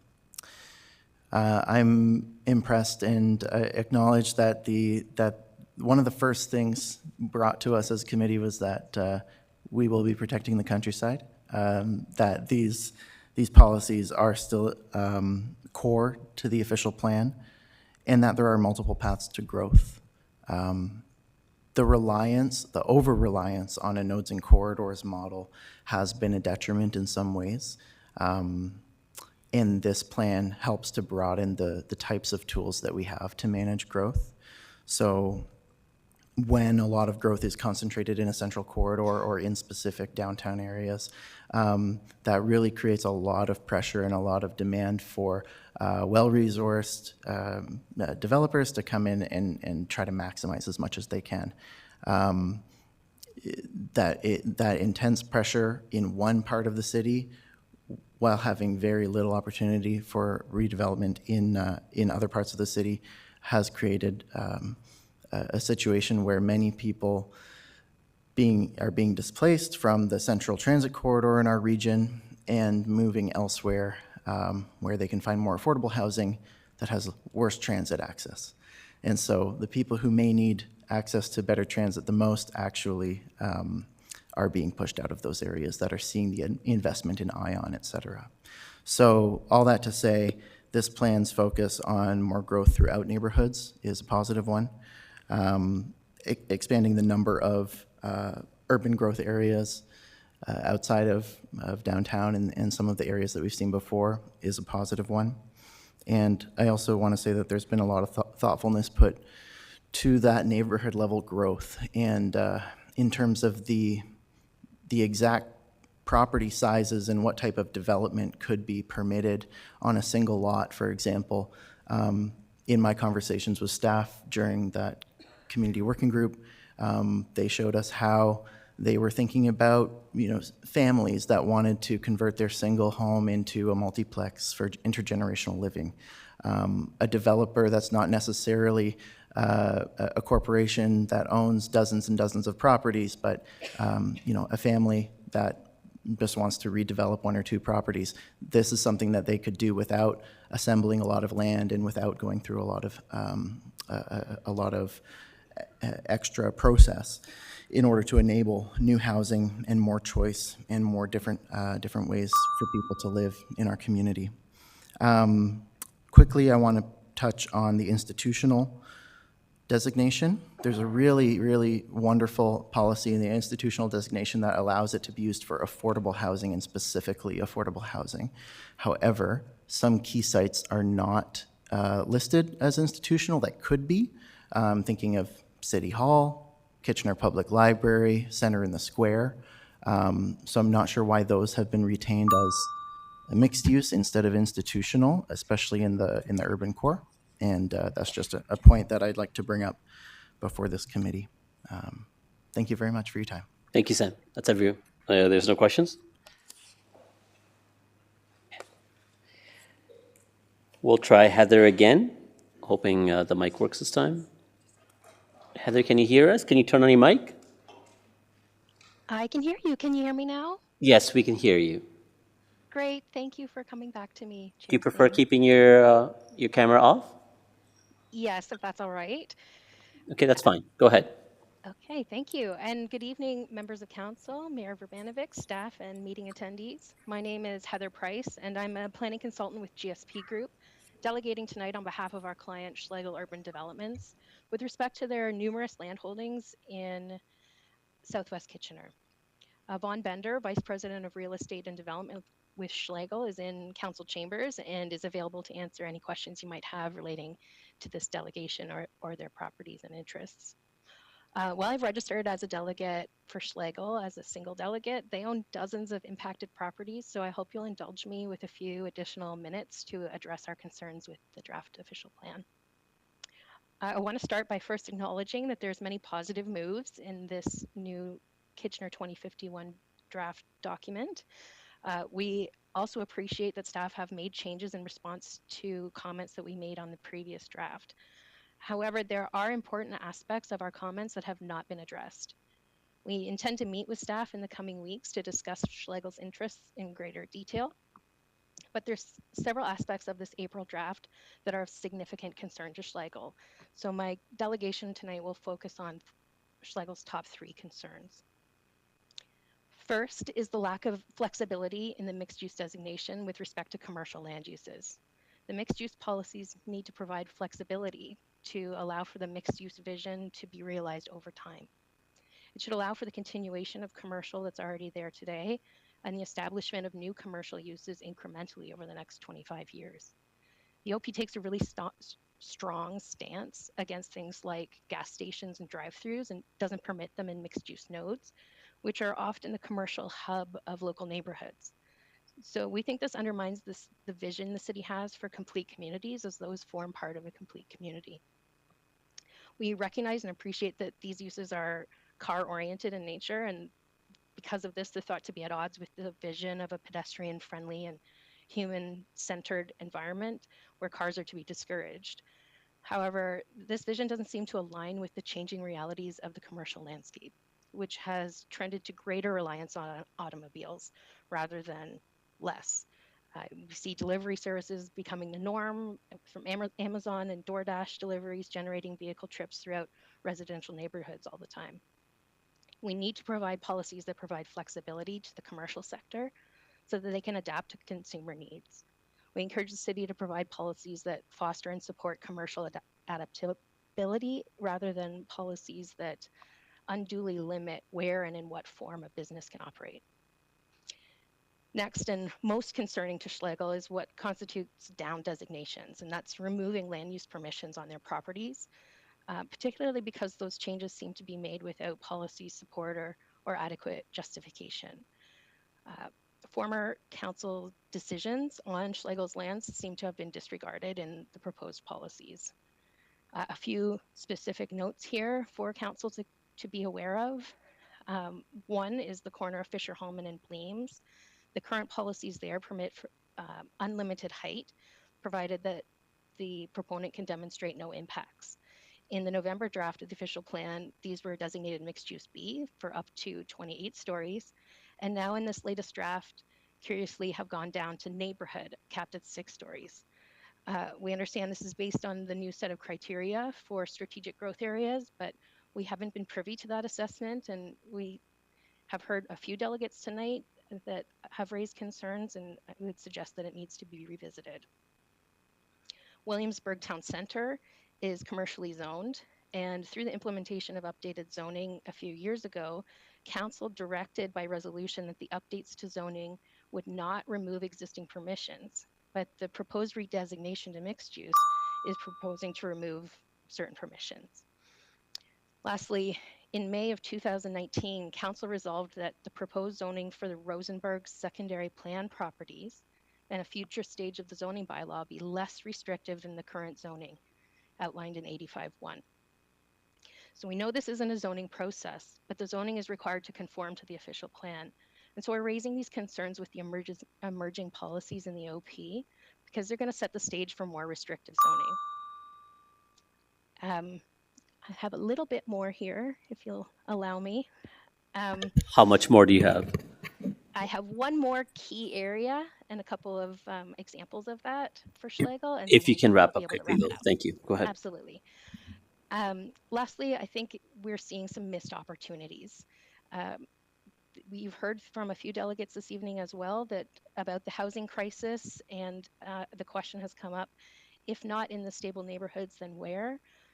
Schlegel has several properties along the Fisher-Holman corridor that are well suited for higher density development than they are permitted right now. So this does present an opportunity to explore higher density permissions as of right. These sites are greenfield sites, not adjacent to low rise, well separated, well served by transit and other amenities that have been building out in that area over the past few years. So to conclude, there's some real improvements in the draft, but there's still some disconnects between Council's previous decisions and the land use designations applying to some of Schlegel's lands in Kitchener. So, and we also see some misalignment between guiding principles of the official plan, things like the need for flexibility, housing, commercial viability, and so forth, and the actual policies. So we're hoping that when we meet with staff, when we're able to drill down to the site-specific level and understand what these policies do to individual sites, we'll be able to build in appropriate flexibility that Schlegel's looking for, rather than restricting development. So that concludes my presentation. Happy to answer any questions you may have. Thank you, Heather. There are no questions. Thank you for presenting. Madam Clerk, I see Jamie Cook. I think Emily Elliott has already spoken, but Jamie Cook, are they delegating as well, or do you know? Jamie Cook is the consultant here Oh, on behalf of the staff team. So yeah, your virtual The meeting's taken so long, I forgot a consultant's name. That's okay. Yes. All right, next up we have Stephen Zenov.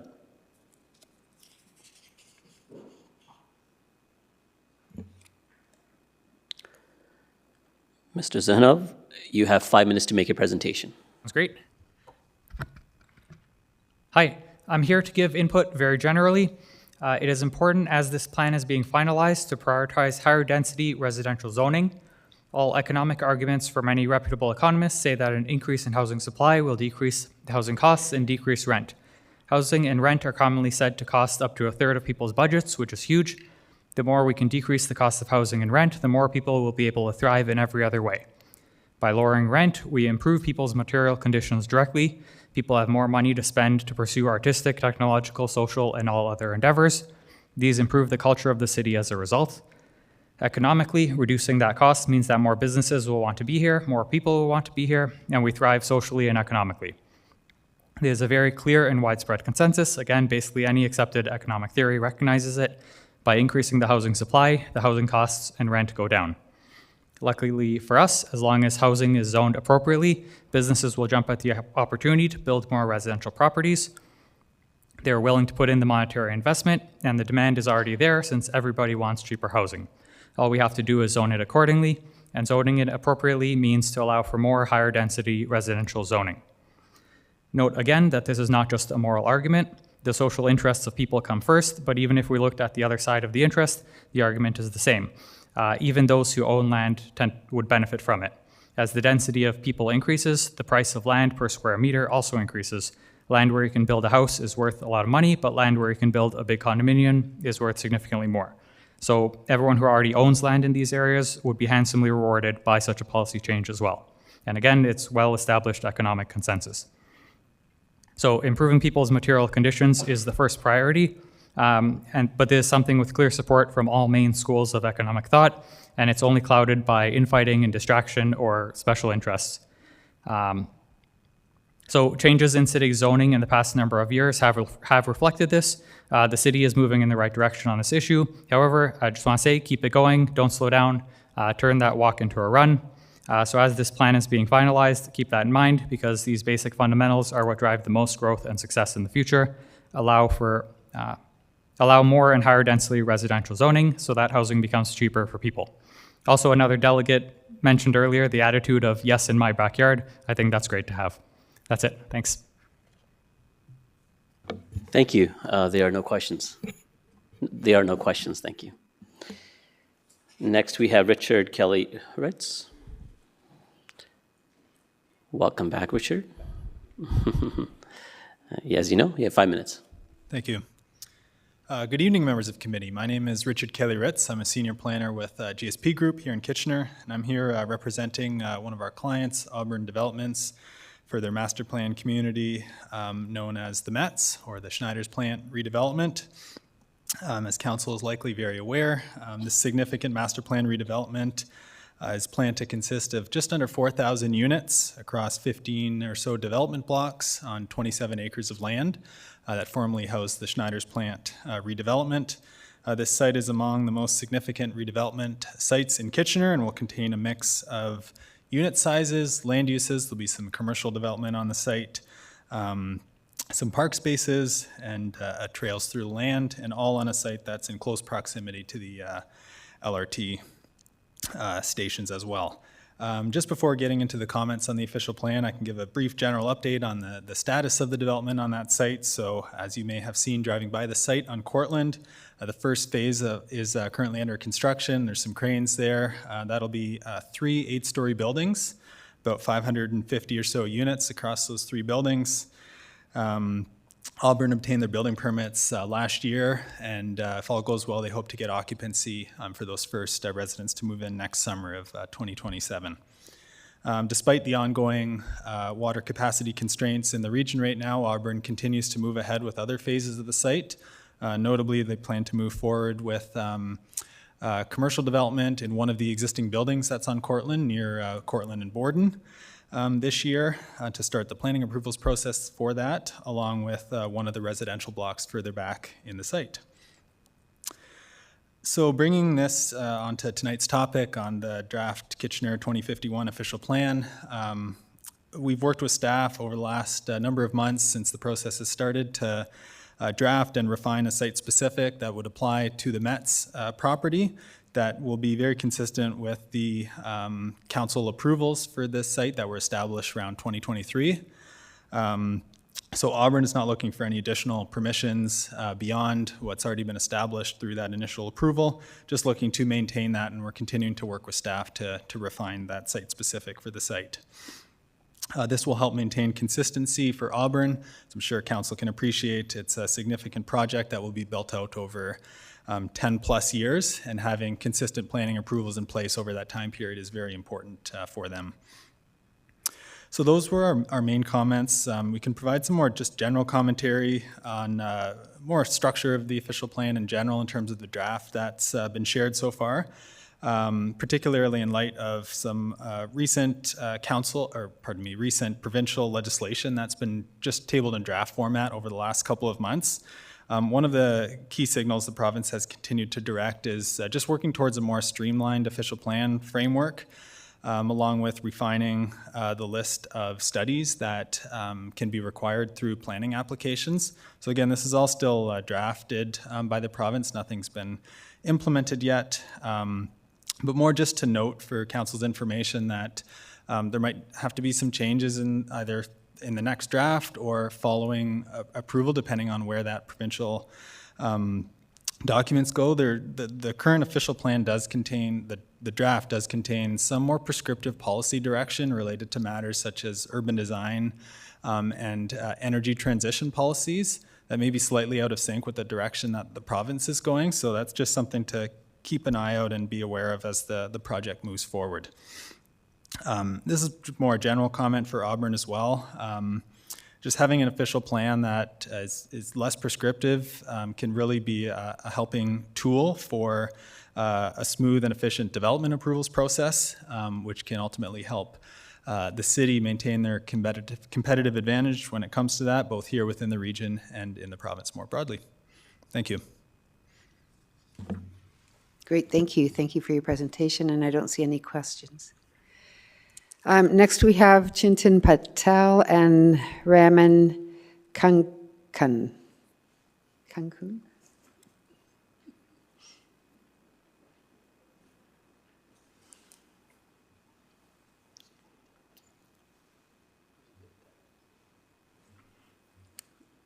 And are you both presenting? Yes, Yes.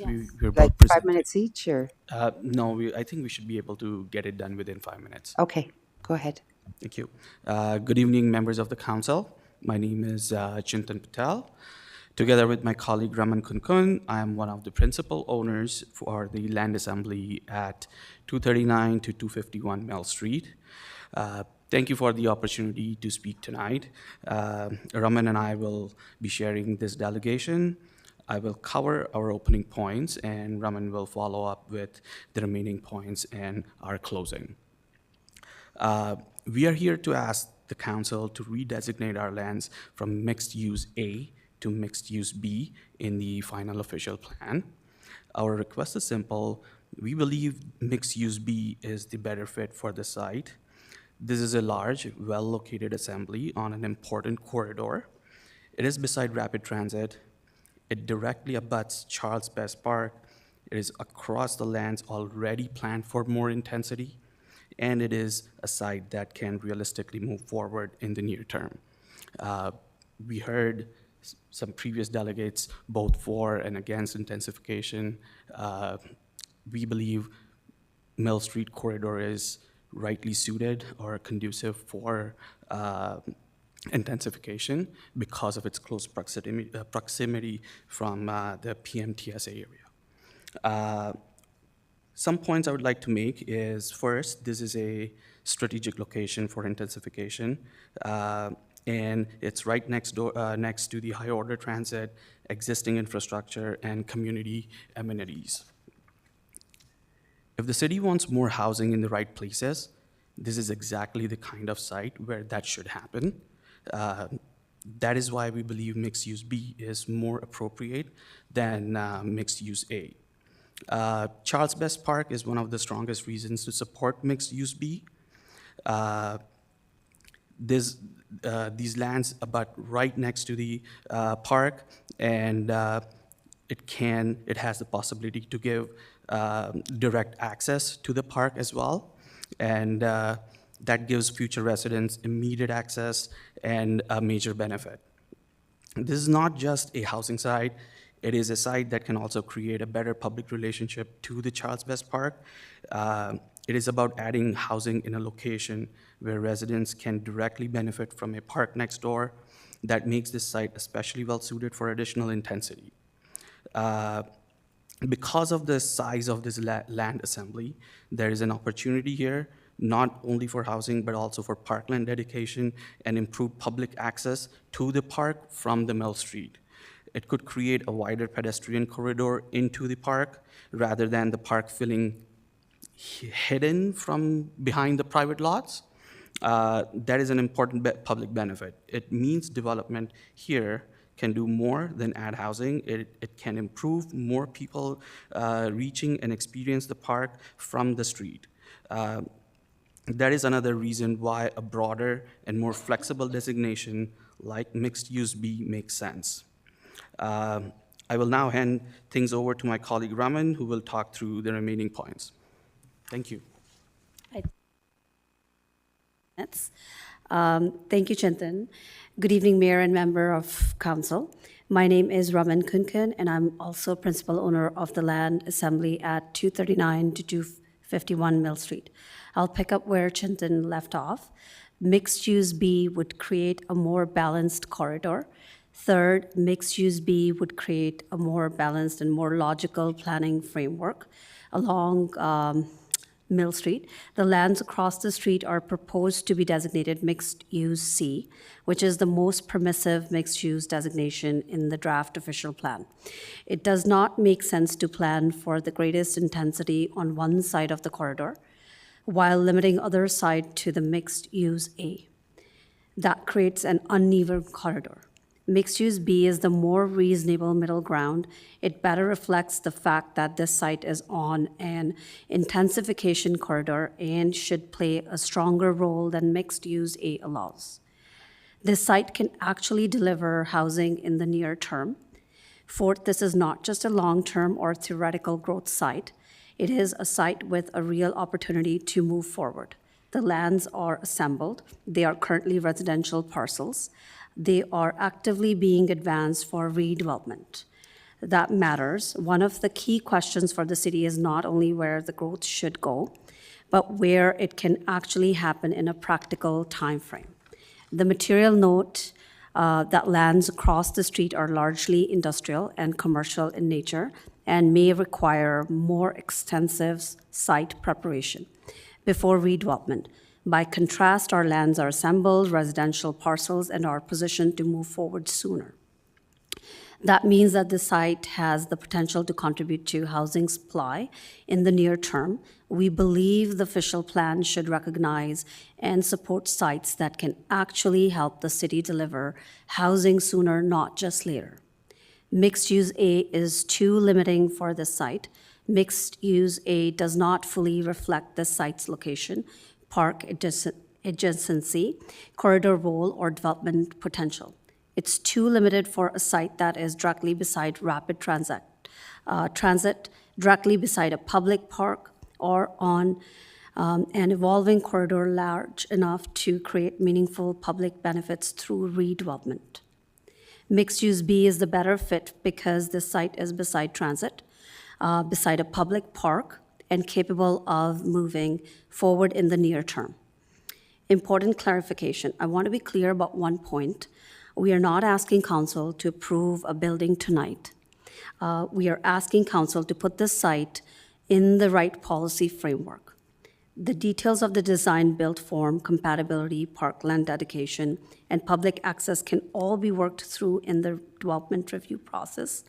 But at the official plan level, we believe mixed-use B is the appropriate designation. In closing, we respectfully ask council to designate 239 to 251 Mill Street from mixed-use A to mixed-use B. That change would better reflect the site's adjacency to the Mill PMTSA, its direct relationship to Charles Best Park, the opportunity to improve public access to the park from Mill Street, the planning context along the corridor, and the site's real ability to contribute new housing in the near term. Thank you for your time. Chintan and I would be happy to answer any questions if you guys have. Thank you, and thank you for your presentation. I don't see any questions. Okay, but awesome. I know staff has heard you. Okay, thank you. And finally, we have Pierre Chauvin.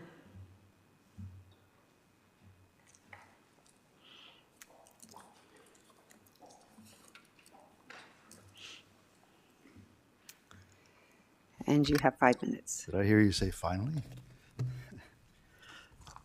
Thank you, Madam Chair, members of the committee. My name is Pierre Chauvin with MHBC Planning, here on behalf of my client Activa Holdings, Inc., with respect to a couple properties I'd like to bring to your attention. And first of all, I'd just like to take an opportunity to thank staff. We have provided written comments previously, and some of which have been addressed. It's not an easy task doing official plans. I've actually was sitting in the audience reviewing an official plan that I'm drafting myself. It's never easy to get it right the first time. There's always changes and things that are missed. and some of that history that has gone into some of these applications kind of get missed through as you go through this process. And that's effectively why I think what summarizes these two particular properties. The first property relates to Activa's lands in a registered and draft approved plan of subdivision. They're commonly known as Harvest Park or Stauffer Woods. And particularly the lands are on the northeast intersection of New Dundee and Rydell.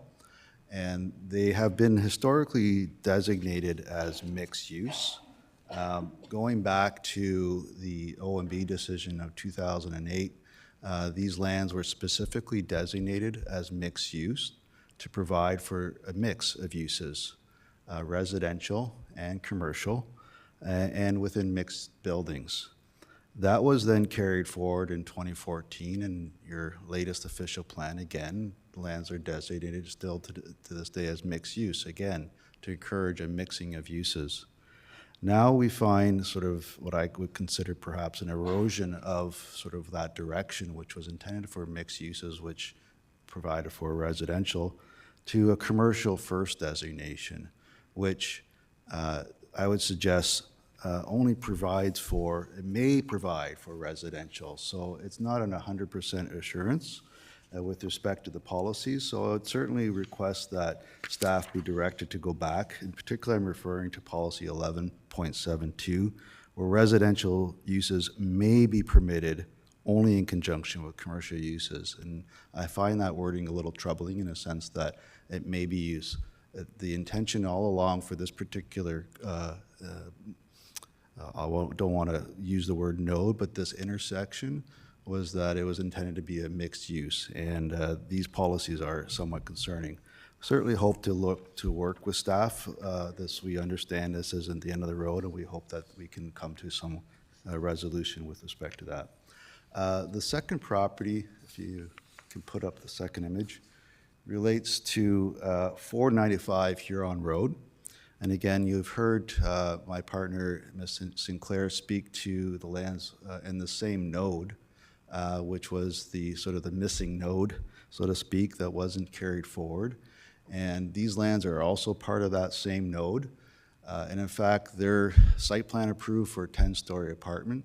The official plan proposal is to effectively down designate this to a neighborhood designation, which only allows a max height of 6 stories.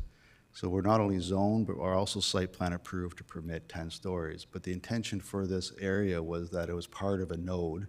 And similar to Ms. Sinclair's property, we had worked out a settlement with your staff and an establishment of, through the 2014 official plan, which then formed the basis for the zoning that you see today. So we would respectfully request that, similar to Ms. Sinclair's ask, is that these lands be included as part of the strategic growth area and designated mixed B. So with that, those are my comments, specific comments to these properties, and happy to answer any questions if you have any. Yes, Councillor Johnston.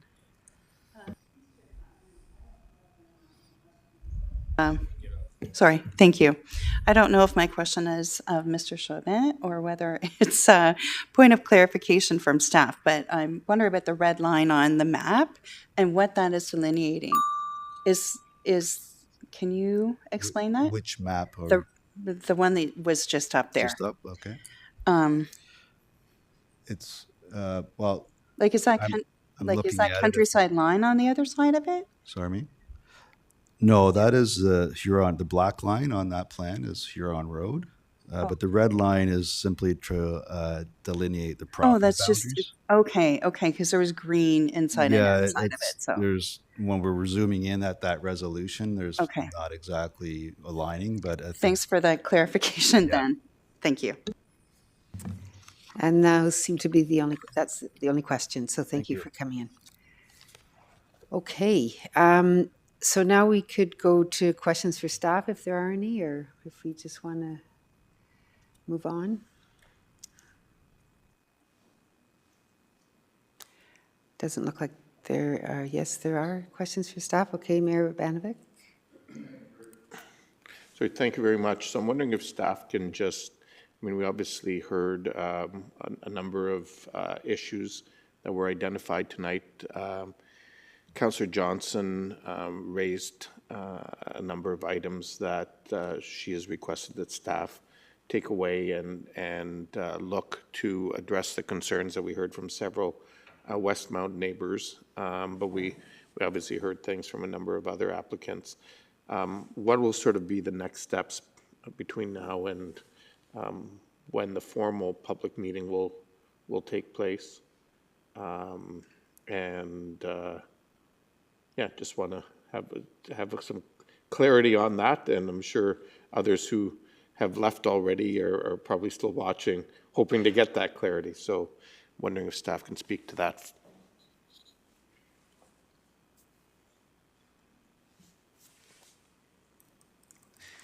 Through the chair, as part of some next steps, we will follow up with a number of delegates here that have raised both site-specific matters that could be addressed through clerical revisions, site-specific considerations, as well as just taking all the feedback that we've received tonight, going back to the policies, reassessing them in light of what we've heard tonight, and use all these comments to form the final official plan that will be brought to you in the coming weeks. Okay, and so the next meeting presumably will be the official one that will form sort of part of the official process, and that will be the official public opportunity for people to lay any final input onto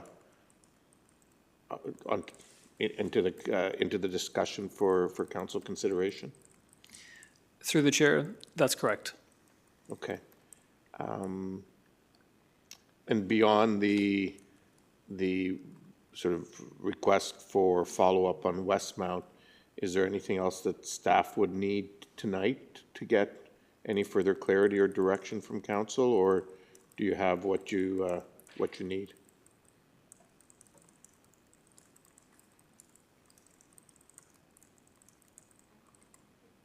So through the chair, what I can add is that we've heard from the delegations and written submissions. The recommendation on the floor is that staff be directed to consider all of that. Should members of committee wish to provide their own comments for staff to consider as part of the next few weeks of our shaping up of a final official plan, staff would welcome those comments as well. Okay. So the only other, I think the comments that have been made by the delegations obviously need to be given strong consideration as we strive towards a plan that will meet the needs of the community, and it's always a balancing act. There is one thing, and it came up on the weekend at a community event, and it's one that I know continues to be a priority for many of the new faith communities who have moved into, who have arrived in recent decades into our community and don't have the same access that long-established communities had in terms of properties where to establish themselves.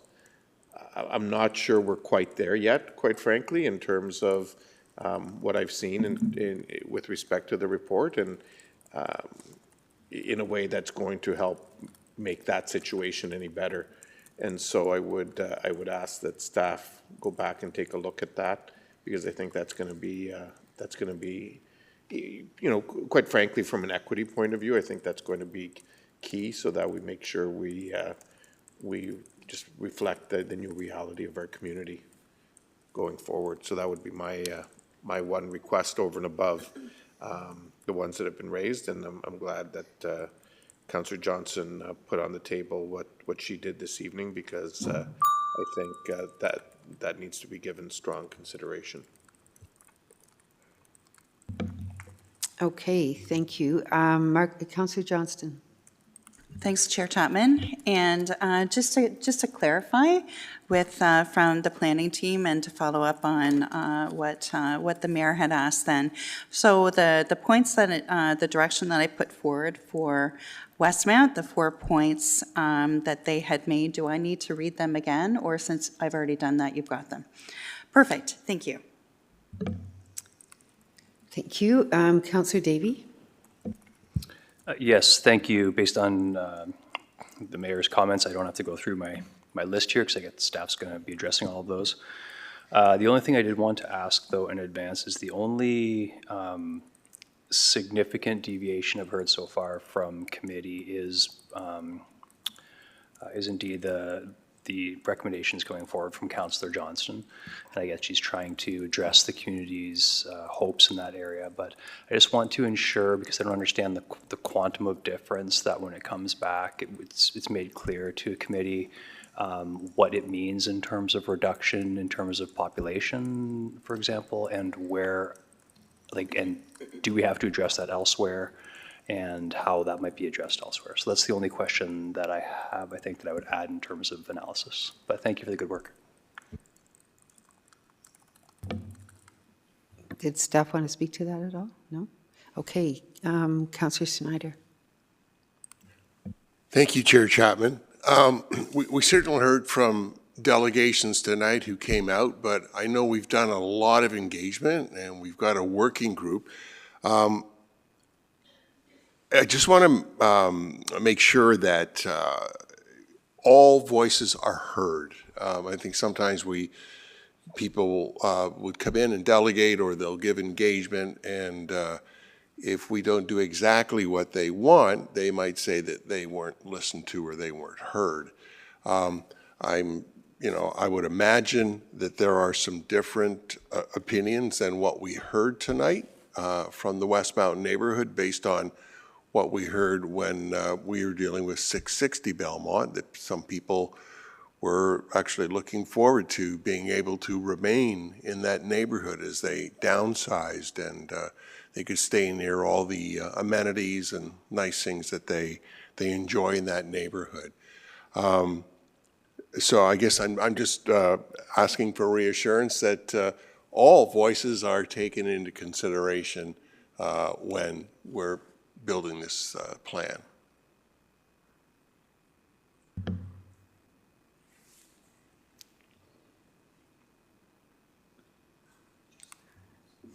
So through the chair, yes, of course, all voices are taken into consideration. And I think Mr. Zunick highlighted this in his presentation.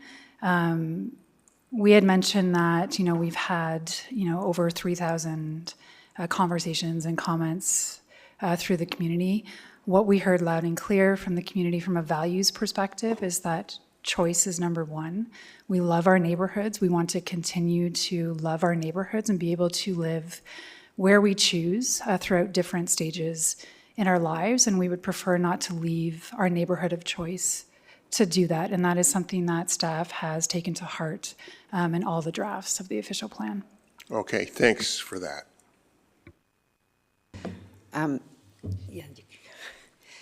I just had one question, and that is, so if there's one particular group that approached me earlier in the meeting, and they'd really like to meet with staff to go over their 21-page document. Is this an opportunity that can be made available to them?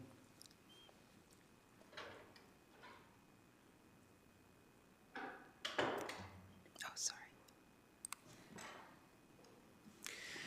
Through the chair, immediately following this meeting, we will be looking at all the written submissions that have come in as well, in addition to the delegations here tonight, and follow up with any specific questions that were raised or any further clarity that has been sought by delegates, both written and in person. Okay, thank you. Councillor Ioannidis. Yeah, I just want to follow up with staff and give some encouragement that I feel like a lot of the folks that came out tonight, I feel like they put a lot of good rationale on why certain things should be for each individual property. So I'd hope they would be taken seriously, and well, I know they're going to be taken seriously, but give it a more holistic approach towards what's being asked. Okay. Oh, Councillor Johnston, go ahead.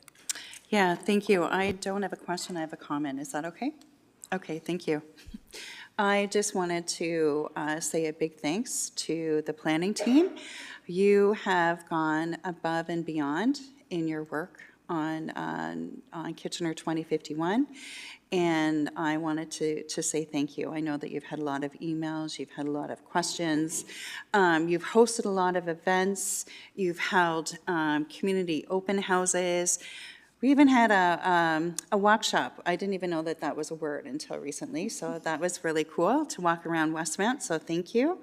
And I appreciate the time and effort that you've put into this. You have worked many, many, many extra hours on this. And there's been, I know, it hasn't always been greeted with joy and exuberance from many people, but you've remained professional and kept going through this. And I really wanted to say how much I appreciate you. So thank you. Councillor Stretch?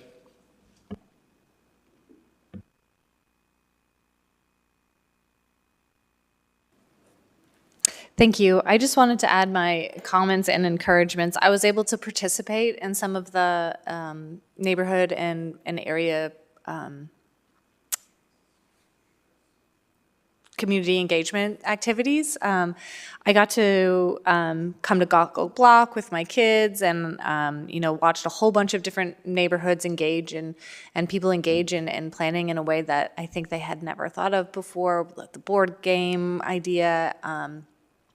I also really liked walking through the planning and just learning so much about planning as a counselor as I go. It was also a really helpful tool for me to imagine going forward. I liked the avatar activity a lot and imagining myself as a different character and a different person and what might be important to someone else. I thought that was just so well done. And today with the delegates from Sri Lanka coming, it's something that also I thought about when I was in Sri Lanka and when we were talking about different development projects there. I was able to use examples from what Kitchener was doing to engage the public in some planning processes. So I just think, well done. Thank you for being great listeners to the community as well and in trying to engage as many voices as possible. So thank you. Thank you, Councillor Stretch. I'll quickly add my own comments as well. I think you've ended really well to thanking staff in keeping that open perspective of the opinions of our community. We heard from various people, those that are for development, those that are against development, but at the end of the day, this document is driven with tremendous public consultation and feedback. So our staff have done a good job in listening to our residents. And so ultimately, it will be the people's document. And of course, it will not be perfect, and I'm sure there's chances to improve upon it. And that's why we don't quickly come to a decision, ultimately, what's the final product. It goes through a very long process. I think you guys have been working on this for the last year and a half, and we still have many more months to go.